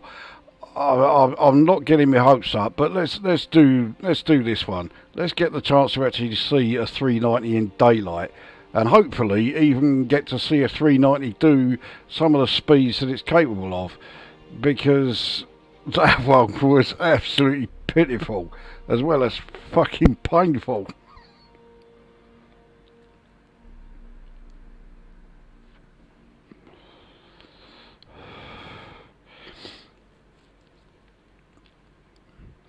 Right, so this next one, this will definitely be the last one for tonight, I think.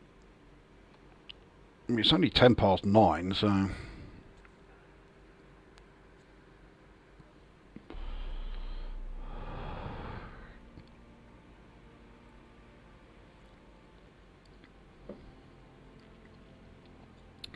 Again, it takes a while to load. Mind you, this particular route, it does cover quite a large area,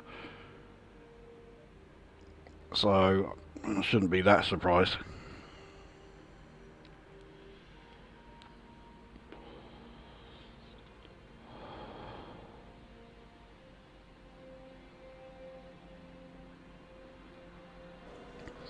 Here we are.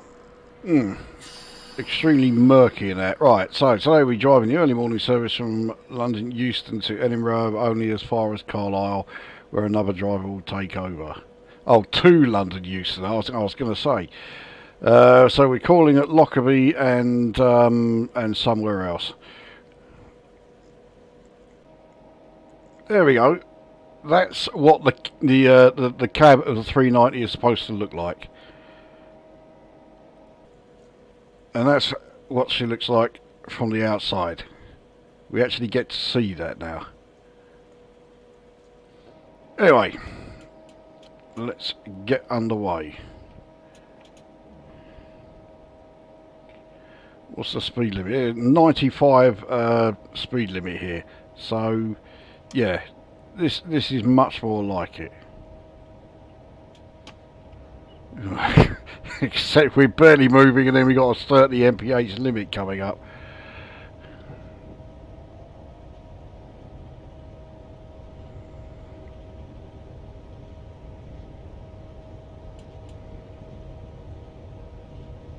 Once we come out of that siding where it is the 30, we then hit a 125 mph stretch, so that will be okay.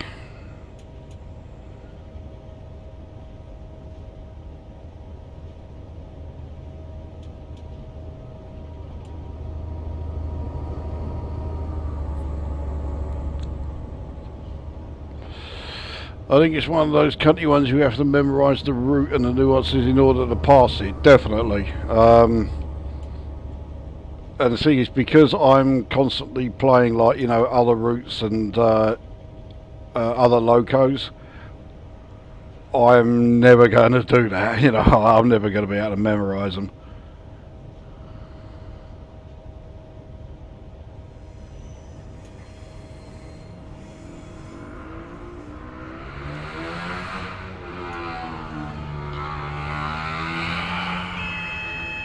Oh, I thought for a minute that red was us. No, we're on a yellow.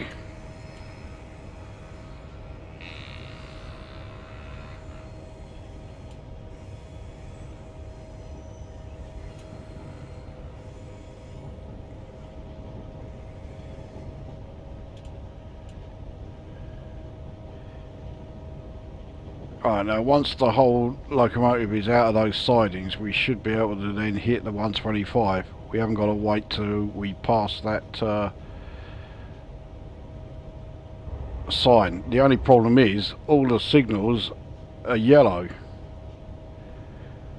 So right, we're into a 90 anyway.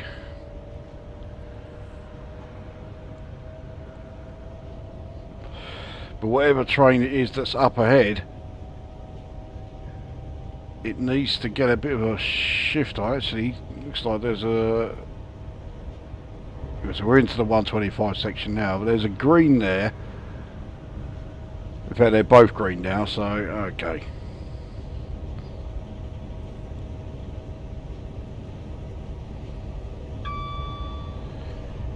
Here we go. Nope. So my current ETA is atrocious. I'm currently 7 minutes late. Admittedly, I have got quite a while to go before I get there. I didn't realise it was 46 miles. Now the fact that the first stop is at Lockerbie, does that mean we've also got to avoid planes falling out of the sky?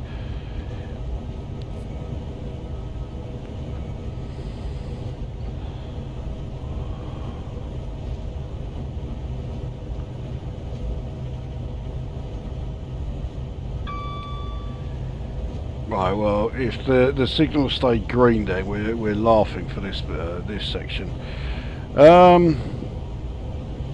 Do you still have cats? Yes, I have 3 of them. We did have 4 until I think it was in February. The oldest one, yeah, she died. Mind you, I mean, she was 18, which, you know, for cats, even domestic cats, is quite a bit. Speeding, I was only a fraction over.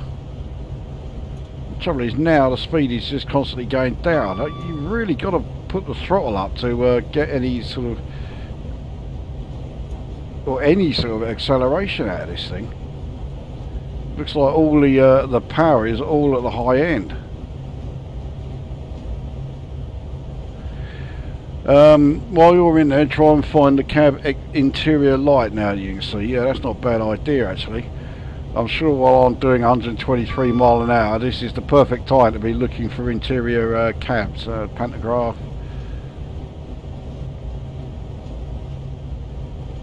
Headlights.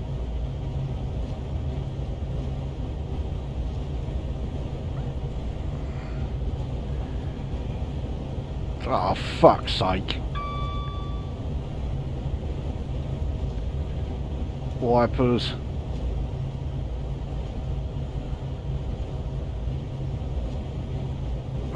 That's the horn. Okay, I can't see any wipers controls. Wipers, I can't see any interior lighting.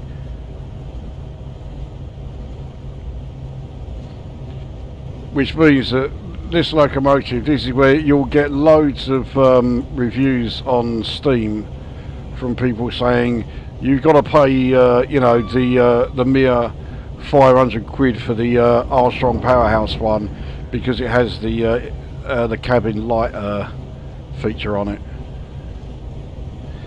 So here we go. You can see the tilt in full motion there. Exactly the same tilting mechanism, say, as the Class 370, the APT.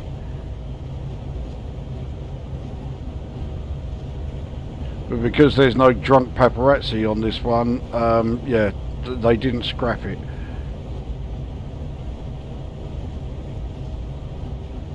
To be honest, that wasn't the reason why the Class 370 got scrapped.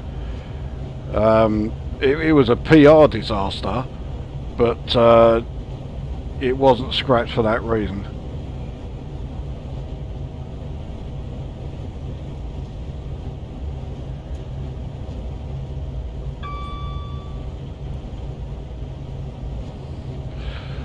Lockerbie, I was about to make a crash joke about being Pan Am's train replacement service, but decided against it. See, yeah, that's probably something very much in your favour. You decide it's probably not a good idea to yeah, make jokes about plane crashes. Unfortunately, I don't have that level of self-control.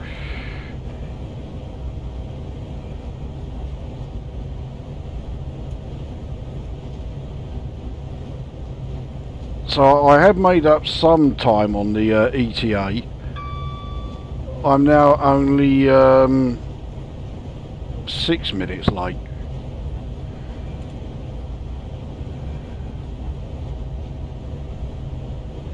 But my ETA is going down fairly often, so hopefully by the time I've covered the remaining 37 miles, I'll be on time. I had no idea this route was going to be so long. I wouldn't have I wouldn't have chosen it if it was as long as this. But I suppose if you're in, you know, if you're going to be doing a scenario when you're in a high-speed train, it's going to be fairly long. You know, it's not like they're going to give you a class 43 to do, you know, the commuter bloody line from Shoeburyness to Fenchurch Street.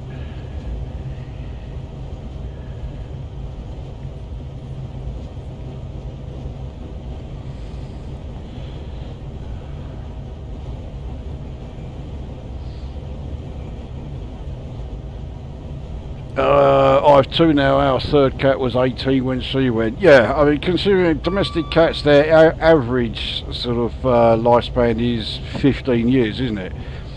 So yeah, when you get, you know, 18 odd years out of it, you know, it's quite a pleasant surprise. The one we had that was the longest living, he hung around for 20 years. Which is not bad. I've got to really slam the brakes on here.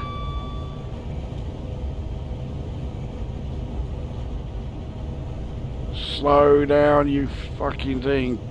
Oh yeah, okay, that's yeah, okay, job done. Yeah, never in doubt. I'm sure passenger comfort was absolutely fantastic for that part.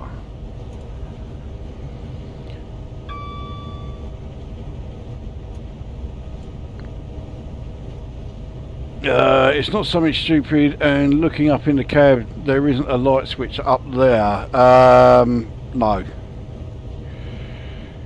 All of the controls are somewhere dead ahead here, but where? Well, when you mouse over a control that, you know, you can interact with, it will, you know, turn into the hand, and then it will tell you what you can do with it. Yeah, headlights. But yeah, not one of them is for you know, cabin lights.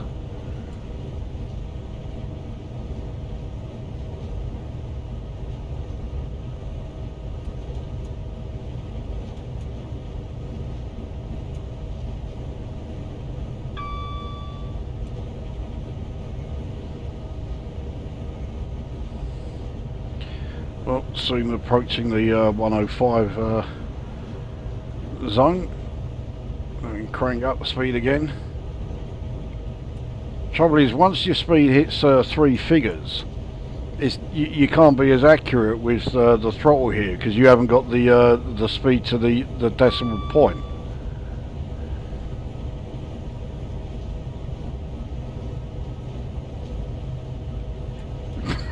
Yeah, that was almost inevitable. Well, and now I'm speeding.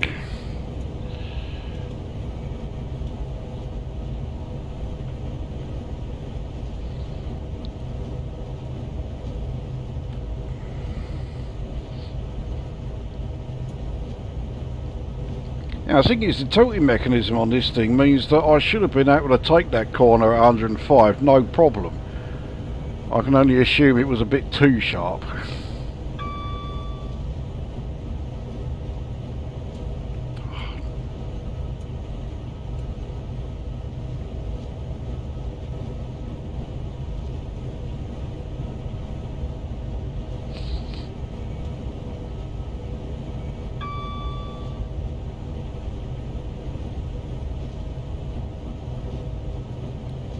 Right, so we're into the 110, where I shall inevitably end up speeding again. So we'll keep it at 109. Straight away it drops to 108. Right, how am I doing on the ETA? I'm now 4 minutes late. So we're getting there. I'm still over 28.5 miles away from the first stop. It's only 2 stops we're making, so oh, fucking hell, driver quality again. What was wrong with that? It's sent the... Well, that sent my score absolutely nosediving. And that was totally outside... This is totally outside my control. What can I do to stop... you know, apart from really slow down a hell of a lot?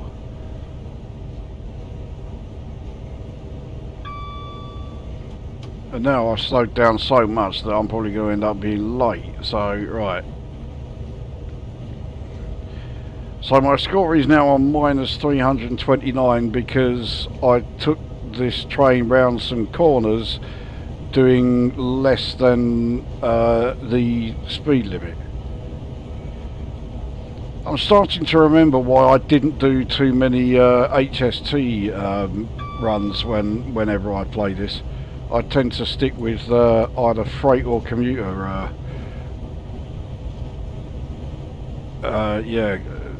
scenarios.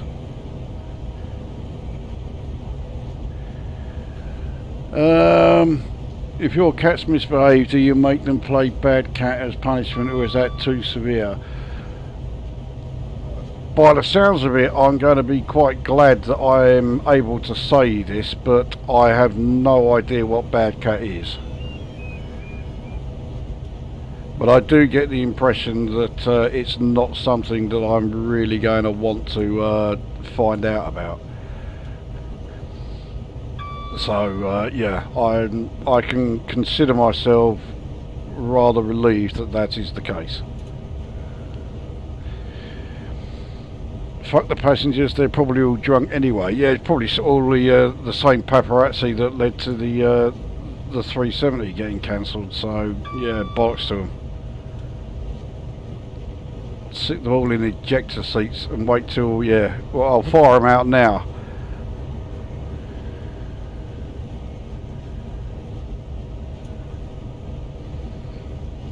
Yeah, that's one of the reasons why I like doing the freight runs. Because, you know, a load of logs tied to a wagon behind me, they're not going to complain about you know, their comfort or anything.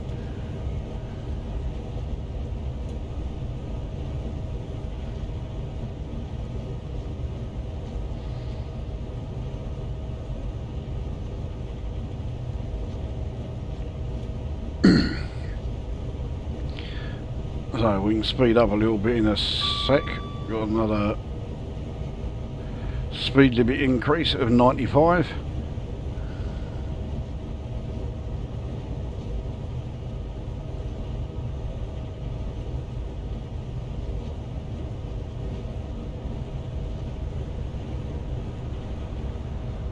Now I was just going to say, is the tilting mechanism actually still working? But yes, clearly it is. I just saw it. So maybe it's an idea to have the throttle down a bit, or yeah, have the throttle on 0% when you're going around a corner. Because I didn't get it then. We are now going downhill as well. So I'm downhill, 16% throttle, but now I'm able to keep the speed at a constant, 94.9. We're going downhill and I'm applying throttle. Admittedly only 16%, but I am applying throttle. But not only, oh, well, yeah, we're not gaining any speed. The fucking driver quality again. You know what? Fuck off with your driver quality. If you want quality driving, you wouldn't have had me sat in this cabin. You'd have someone who knows what they're doing. But no, you've got me instead, so shut up with your fucking moaning about my my driving that. The rate I'm going,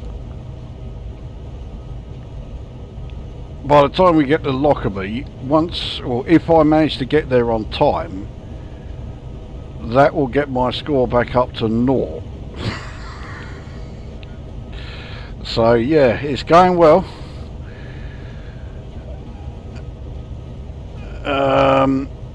Bad Cat was a Rainbow Arts release on 8-bit and 16-bit, atrociously bad, surprised you never reviewed it.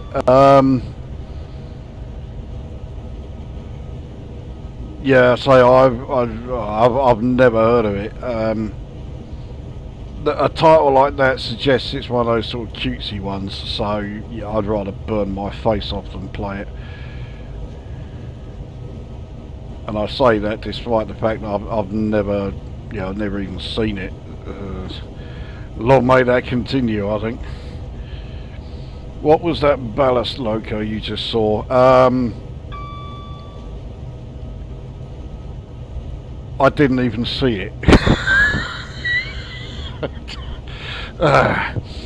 That's something that will bring more, fuck it. That will bring more comfort to the ears of the passengers. Right, so it's not that I have to have the throttle on 0, because I did there and I just lost another 160 plus points.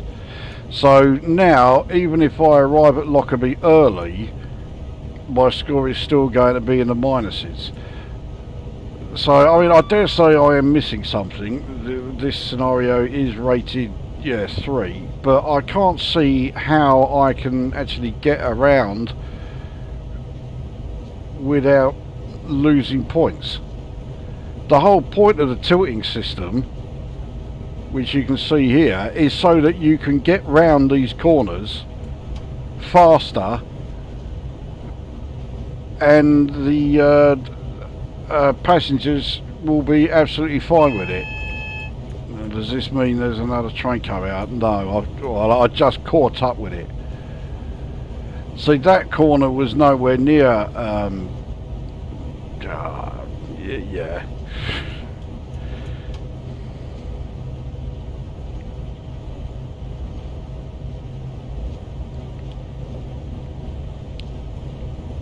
I think when it comes to high speed, I'm going to stick with a class 43.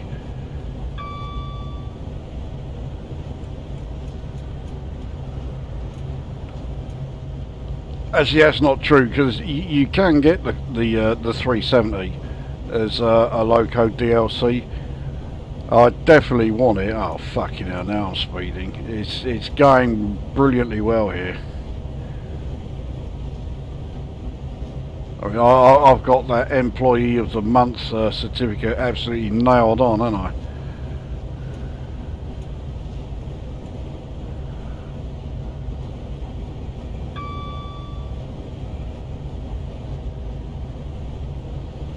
So yeah, I will definitely get the class 370, but yeah, that will be me well and truly done with high speed.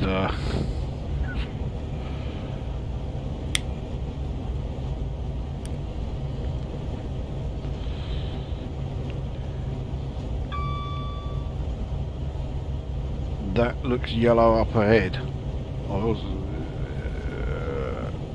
But yeah, it turns green just in time. So I am catching up with that train that's up ahead. I'm now scheduled to only be 19 seconds late. So I've caught up, and I've only lost 617 points due to speeding and passenger whining.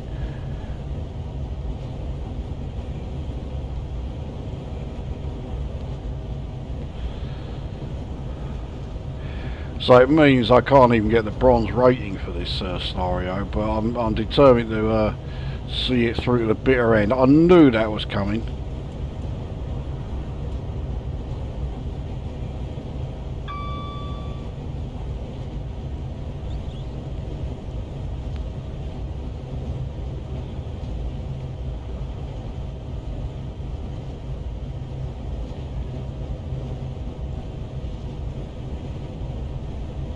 That signal up ahead also, we also saw that one change, so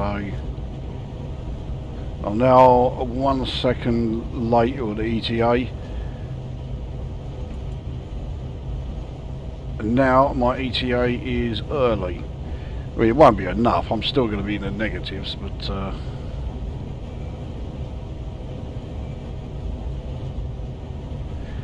it does seem to suggest then that even though I can do 125 mph, I can't because the passengers all moan, and I'm doing 115 at the moment, but my ETA is that I'm going to be early.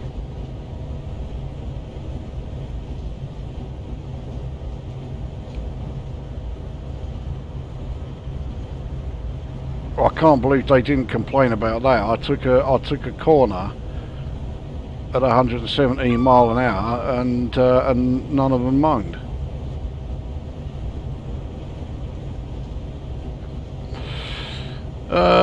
You can tell you're near Lockerbie as the ballast loco carts were full of suitcases. 19 seconds late is still a dismissible offence in Japanese rail. Yeah, it certainly is, and I think it's if your train is 30 seconds late, you're entitled to a full refund on the fare. They wouldn't dare implement that in this country. All the shareholders would, you know, they'd have to make do with only 100,000 bonus. At least it looks like certainly the vast majority of the rail network is going to be back under nationalised hands by the end of the year.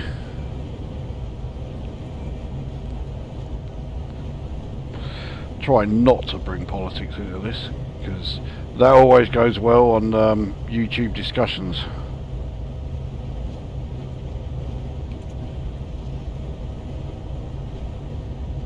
Alright, 7.5 miles to go.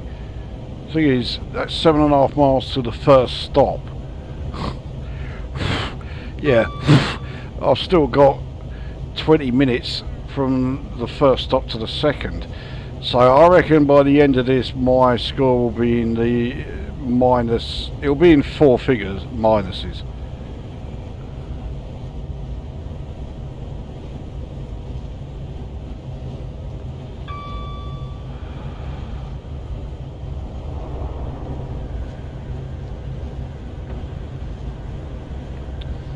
So that was a class 87 that just went past. That one I could definitely spot.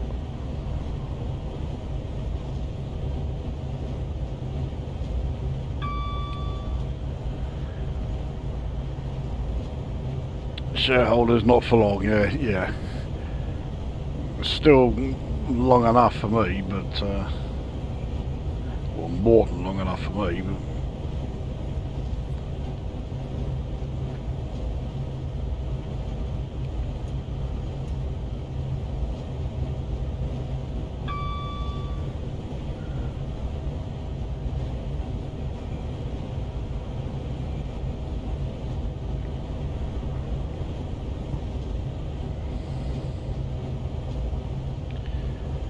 right, 4.5 miles to go, so I dare say there's going to be a speed reduction coming up at some point.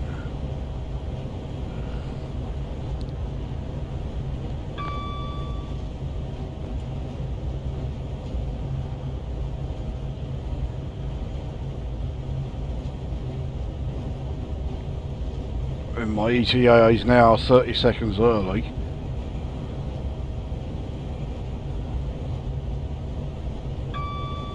What the passengers don't realise is that as they get off the train, I'll be punching every single one of them in the face as they walk past my cab.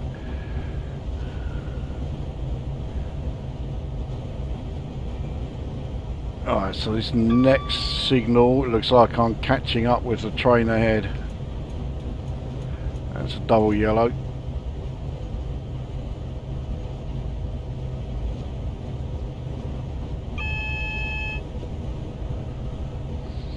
Double yellow's not too bad. It is when it gets to a single yellow that I really need to worry.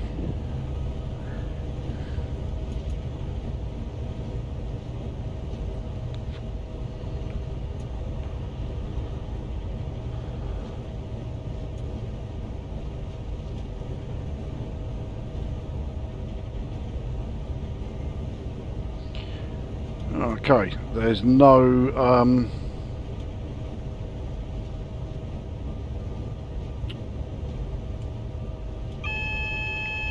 that is a single yellow. Mind you, it's probably because the train that's up ahead has stopped at the platform. But yeah, there's no speed limit reduction. So I've just got to be really careful with this approach. As that signal up ahead is red.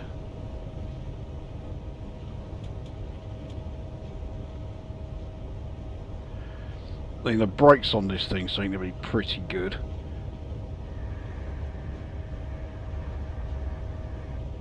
And the rate I'm going is going to be a fucking good job.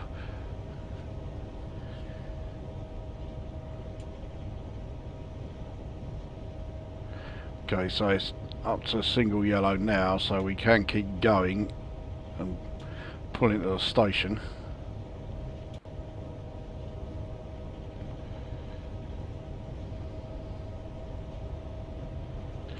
Yeah, slowing down that much, my ETA. I'm still early, but now it's only 9 seconds. 8.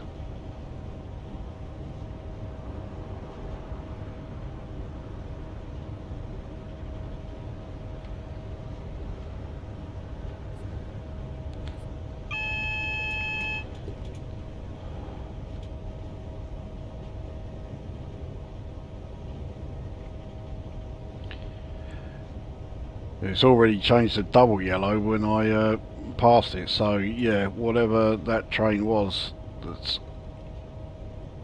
ahead of us, it's got to be another 390 because it's going at quite the rate.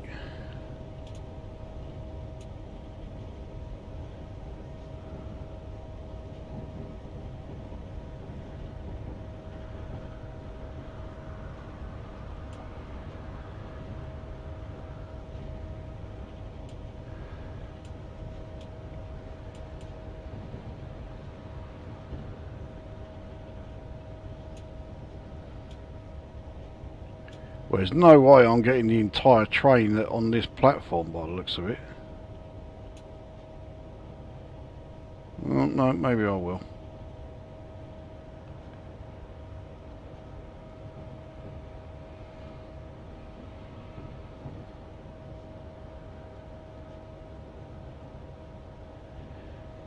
Yeah, there we go. Never in doubt.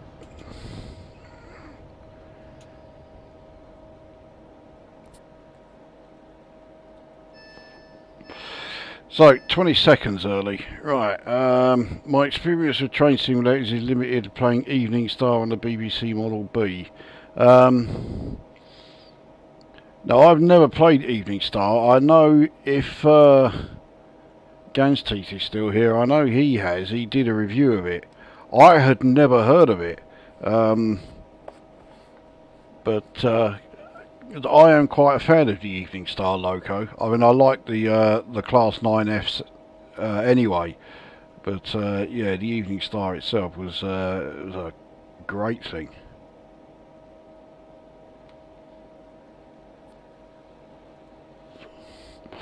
Trouble is, the brakes are so good, 50 cups of coffee just ended up in the laps of passengers. Considering how they've all been fucking moaning about my driving, I hope it fucking scalded their bollocks beyond use. Never fancied any other simulators. Not really. The reason for it is this one, even though I'm playing it on the advanced settings, it's still, it's like the it's like the simulators that I used to play on the Amiga and Commodore 64, where it's got the combination of being a simulator but also a game. So it has a level of accuracy and it has a level of like realism, but it also has the enjoyment level there. So you can make it relatively simple, relatively straightforward, and play it as a game. I'm not so keen on these simulators that go all out for accuracy. It's one of the reasons why I don't have any of the Armstrong Powerhouse DLC for this. And the games like the Train Sim World games, again, they go more for like the accuracy in that, which I'm not all that struck on. Jim can tell you he really likes the accuracy. The higher the accuracy, the more he likes it. So he could tell you if those sort of games are worth having, but yeah, I wouldn't bother with them. So as far as train simulators go, it's only ever going to be this for me. Plus, it's cheaper. In fact, I could say that about all simulators. PC gaming simulators I'm not all that keen on, because they really go all in for the like the realism and the accuracy of the thing, to the extent where certainly how it feels to me, they ignore the fact that this is a game you're playing. Some of them, they've gone so all out for accuracy that I feel that once you finish playing it, you should be able to demand a wage packet. You know, that's not gaming. It's, you know, it's just not enjoyable.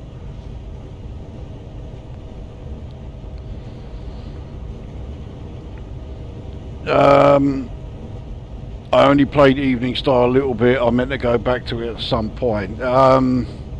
Yeah, say when you did your review, that was the first time I'd ever seen it.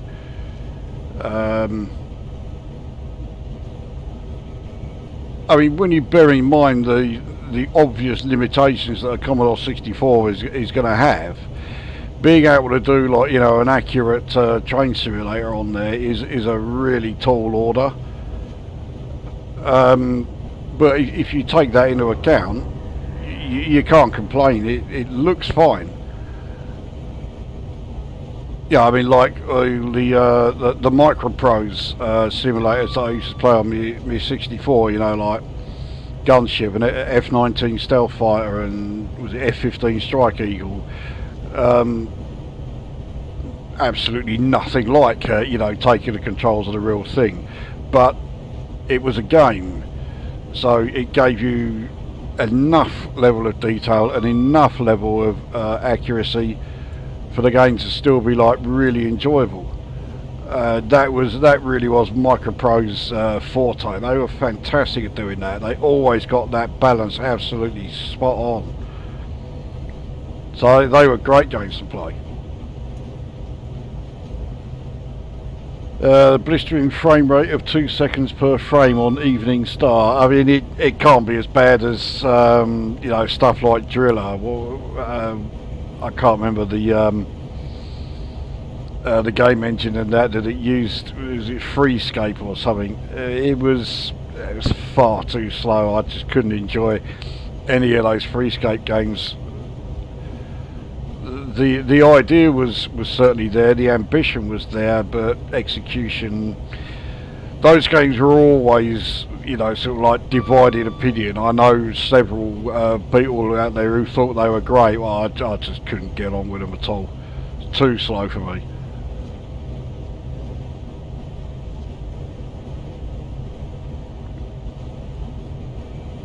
Okay, so we're into the 125 mph zone again.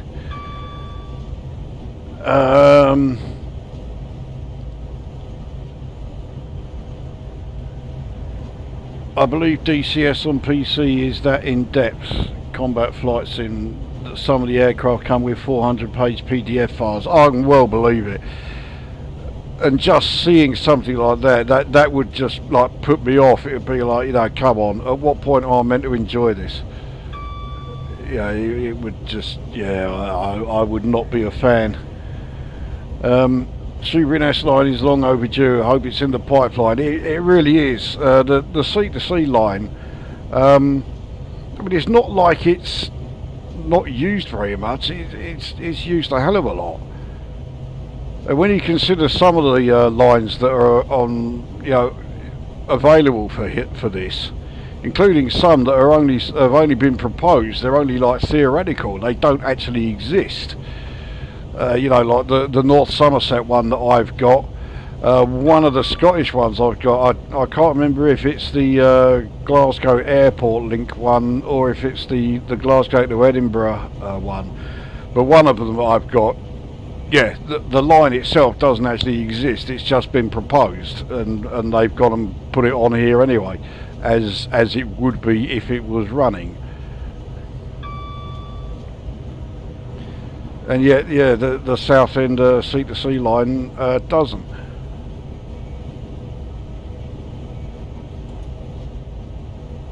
Or even if they would have put in, you know, the line that I used more frequently from Southern Victoria to Liverpool Street, because they've already got the Shenfield to Liverpool Street section in the game. So all they need to do is add, I mean, they've even got the Braintree branch line put in there. So if they've got that, surely they could put in the, you know, the Shenfield to Southend stretch.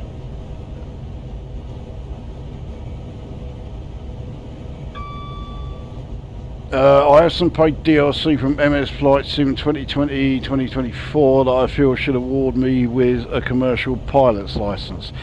Yeah, see, that just, to me, it's far too much.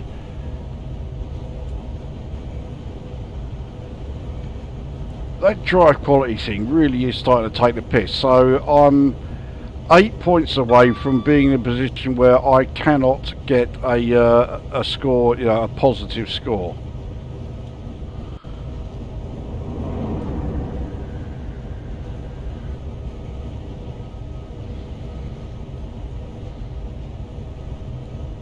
Was it Falcon 3.0 on PC that had a whole set of seminar videos on how to fly combat? The Art of the Kill, I think it was called, probably on YouTube. I don't know about that. The last time I paid any real attention to flight simulators, yeah, it was probably like F117A on the Amiga. But yeah, PC ones are just ridiculous to me. I don't enjoy them at all. Driller was good, but it's no Lukozer Wars 3D, is it? Well, I mean, you're talking about one of the greatest games of all time there, you know. So for Driller to compete with Lukozer Wars 3D, you know, you're asking a lot from those developers there.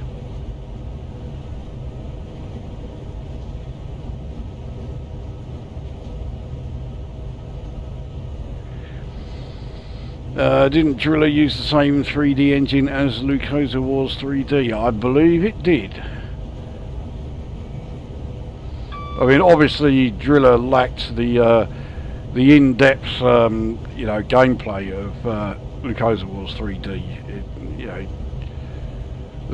the complex storyline, and you know, it was just, you know, it was next level gaming on you know, on an 8-bit machine. What more could you possibly want? I had to limit my ambitions to keep the frame rate up in Lukozer Wars 3D. Well, there you go. I mean, that was the game that came out from somebody who has just admitted they had to limit themselves. So can you imagine the sort of, you know, the sort of gaming experience that lay ahead if it hadn't had, you know, any limitations placed on the development of it.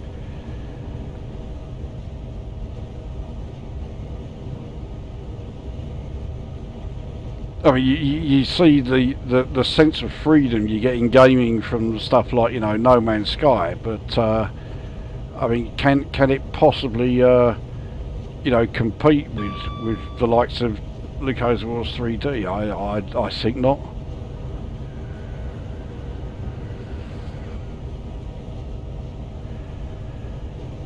I get the impression I'm approaching that time where I'm going to need need me meds or something.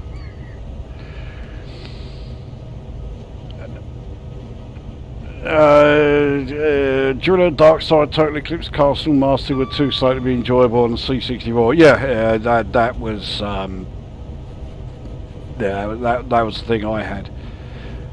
I mean, I remember when they reviewed, and all the reviews at the time said, you know, the same thing. It was obvious that it was going to be one of those titles, or one of those series of titles, where it was going to always divide opinion.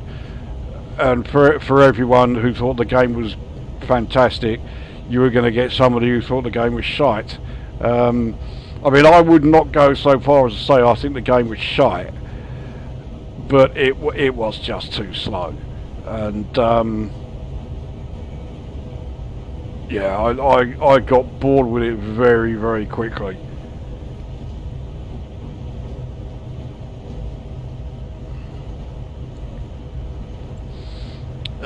Can you remember Birds of Prey on the Amiga? Yes, I do. Yeah, I remember that all right. Argonaut Software, I believe. The USP was it had over 100 aircraft. Yeah, that's it. All had the same cockpit though. The only reason I remember it is because a schoolmate of mine at the time, and I'll emphasise at the time, he certainly fucking ain't now. He was utterly obsessed with that game. And when it came out, it was all he would bang on about for fuck knows how long, and I just didn't see anything there that grabbed me. If you wanted a flight simulator on the Amiga that had, like, you know, a good variety of aircraft, then Fighter Bomber was the one to get. I think that was an Activision one. And again, you know, it had the perfect sort of blend of a degree of accuracy. I mean, it wasn't fantastic as far as the accuracy goes, but it didn't forget the fact that it was a game. So, you know, you were still playing it and enjoying it. So yeah, that was a great one. That was one I definitely liked. But yeah, Birds of Prey just didn't do anything for me. Yeah, Lukozer Wars 3D was, I think, one of the first truly open world 3D RPGs, well ahead of its time. I mean it's one of those, you know, absolutely glorious moments in the history of gaming. Everyone remembers the you know, where they were when they first saw when they first played Lukozer Wars 3D. I mean, admittedly, they remember it because you know, they were sitting at their Commodore 64, so it wasn't difficult to remember. But nevertheless, they do remember it. You can't argue with that.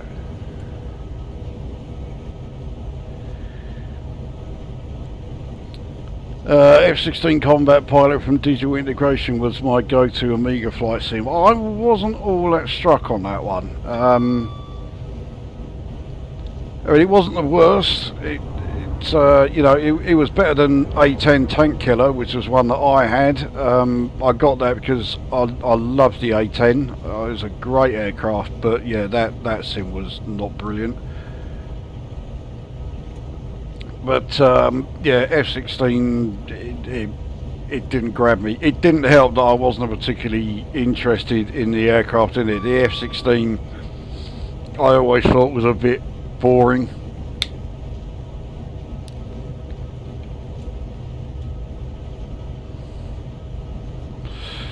When you were reviewing 688 Attack Sub, the other sub game on the Amiga was Red Storm Rising. I also enjoyed the other naval strategy game Harpoon. I mean, I thought 688 Attack Sub was great, but it's difficult to pick between 688 Attack Sub and Silent Service 2 as far as like best sub game on the Amiga. I mean, I know they're totally different. You know, one was modern for the time, nuclear submarines, and Silent Service 2 was World War 2. But I mean, they were great, and yet again they both, you know, got that blend of simulation and game absolutely spot on. So yeah, they were great. I was a big fan of both of them. But I think Silent Service 2 just edges it.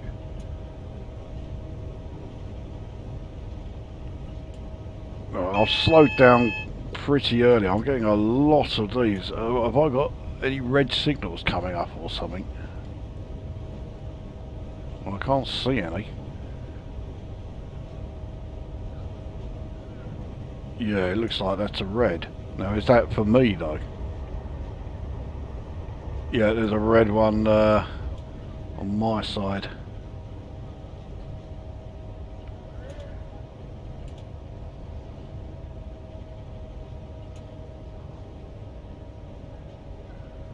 Okay, it's just turned yellow.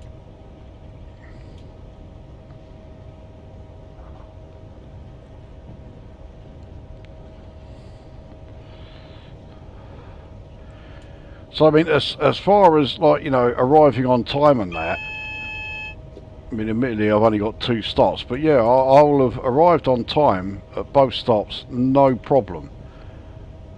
So all this, you know, I'm on minus 512, so I'm going to still be in the minuses after stopping here. But all of that was because of all that fucking bullshit driver quality thing. And as far as I can tell, there's nothing I could do to prevent that. I mean, obviously there is something I could do. I haven't got a fucking clue what it is.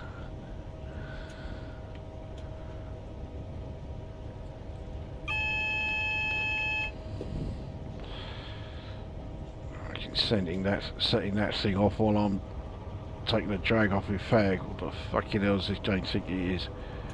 I have a feeling this is going to be a red again. I'm gonna... yeah, it is.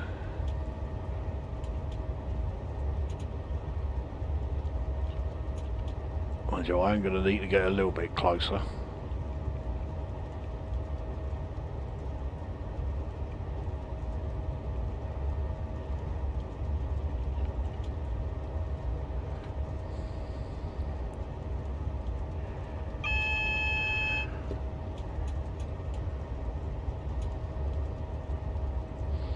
So now I've got to sit here and wait for this signal to turn yellow.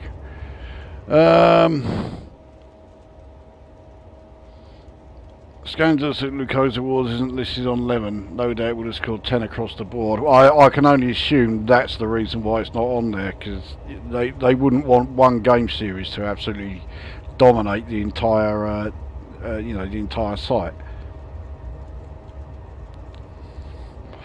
Yeah, considering it's you know, like a library of all the games available for, you know, the 64 and what have you, it could end up making, you know, the likes of Andy Braybrook and you know, him who did Stunt Car Racer, whose name I've forgotten at the moment. It would make them all look stupid, you know. They got all these games and none of them can even come close to any one of that series. So I totally get it, you know.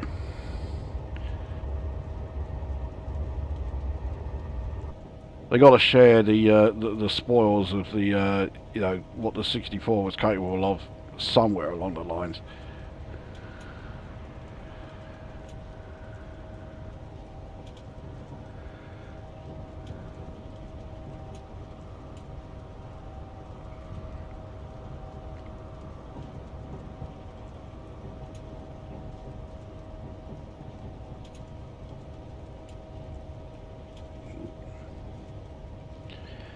So here we are then, pulling into Carlisle.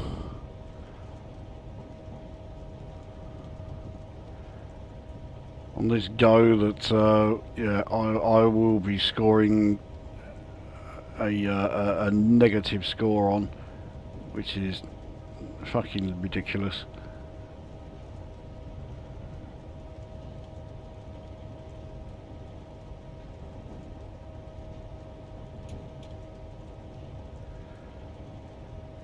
And I think I'm coming in a bit too quick. There's no way I'm going to get all of the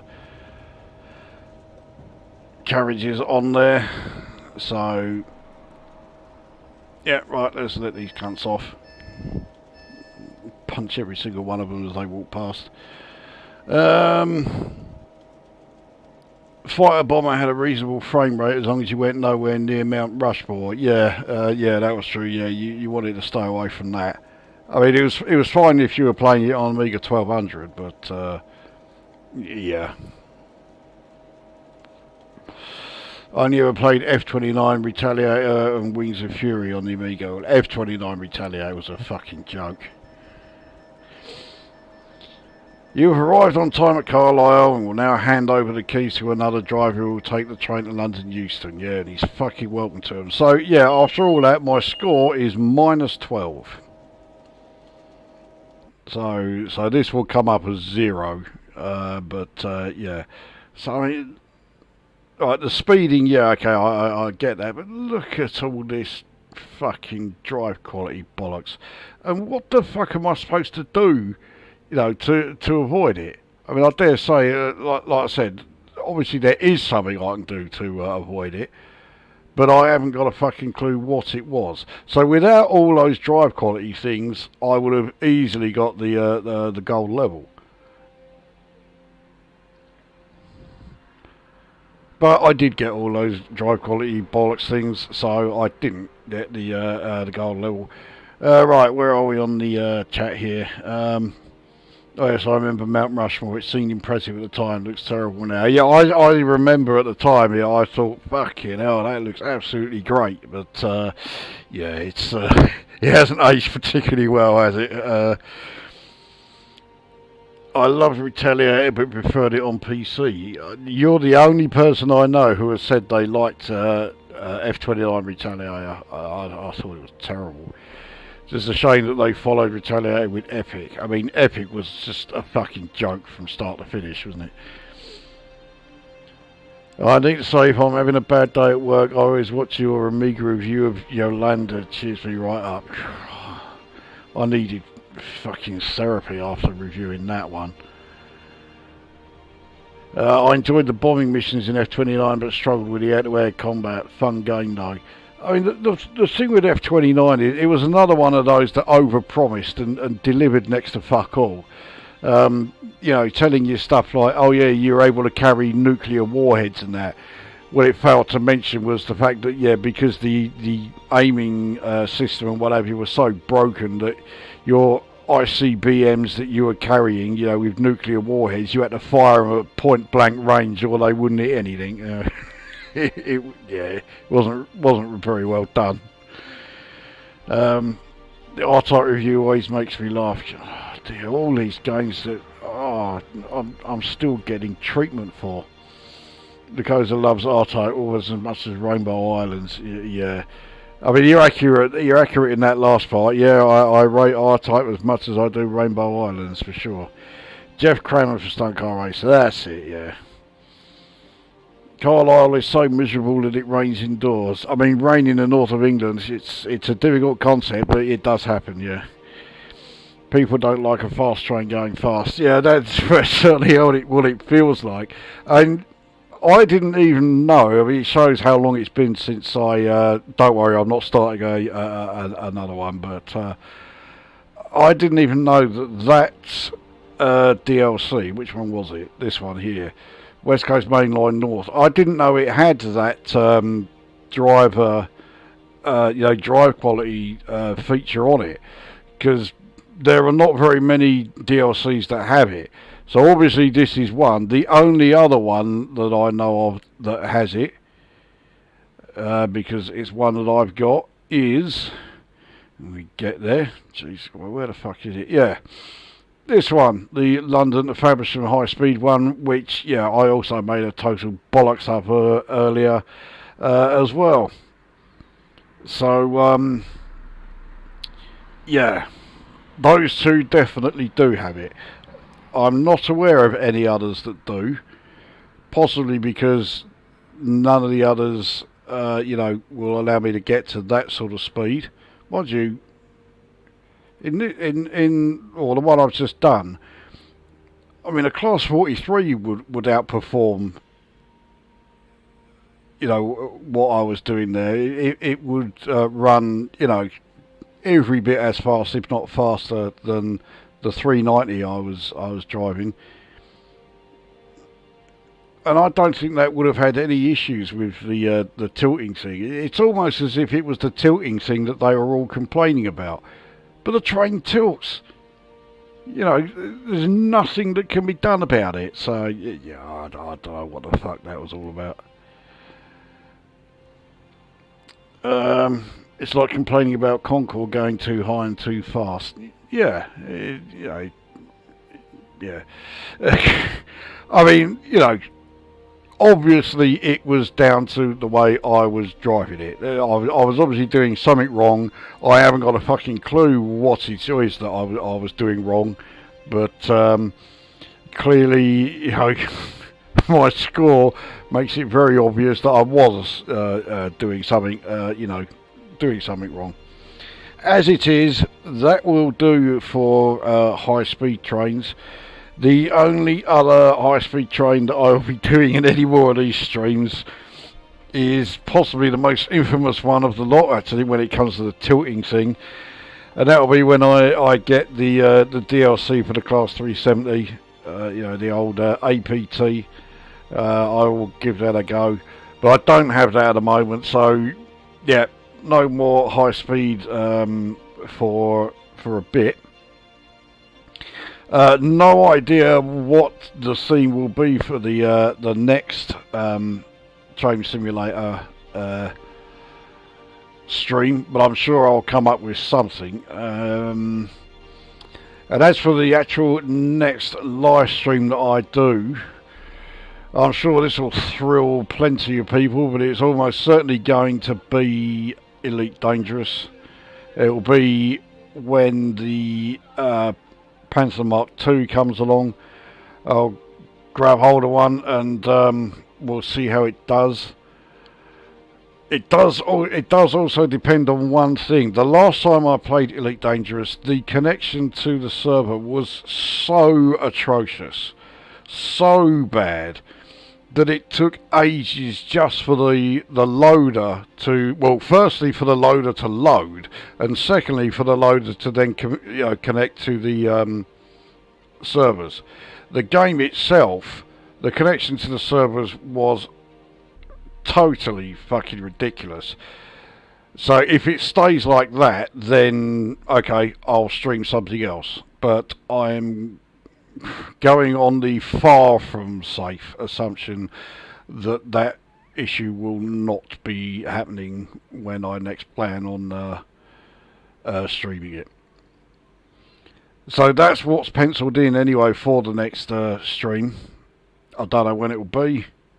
I mean, the Panther Clipper, the Panther Mark II, isn't due to come out until around the end of this month. So, yeah, that'll be the earliest it'll be. And you never know, there might be a video or even another stream before then.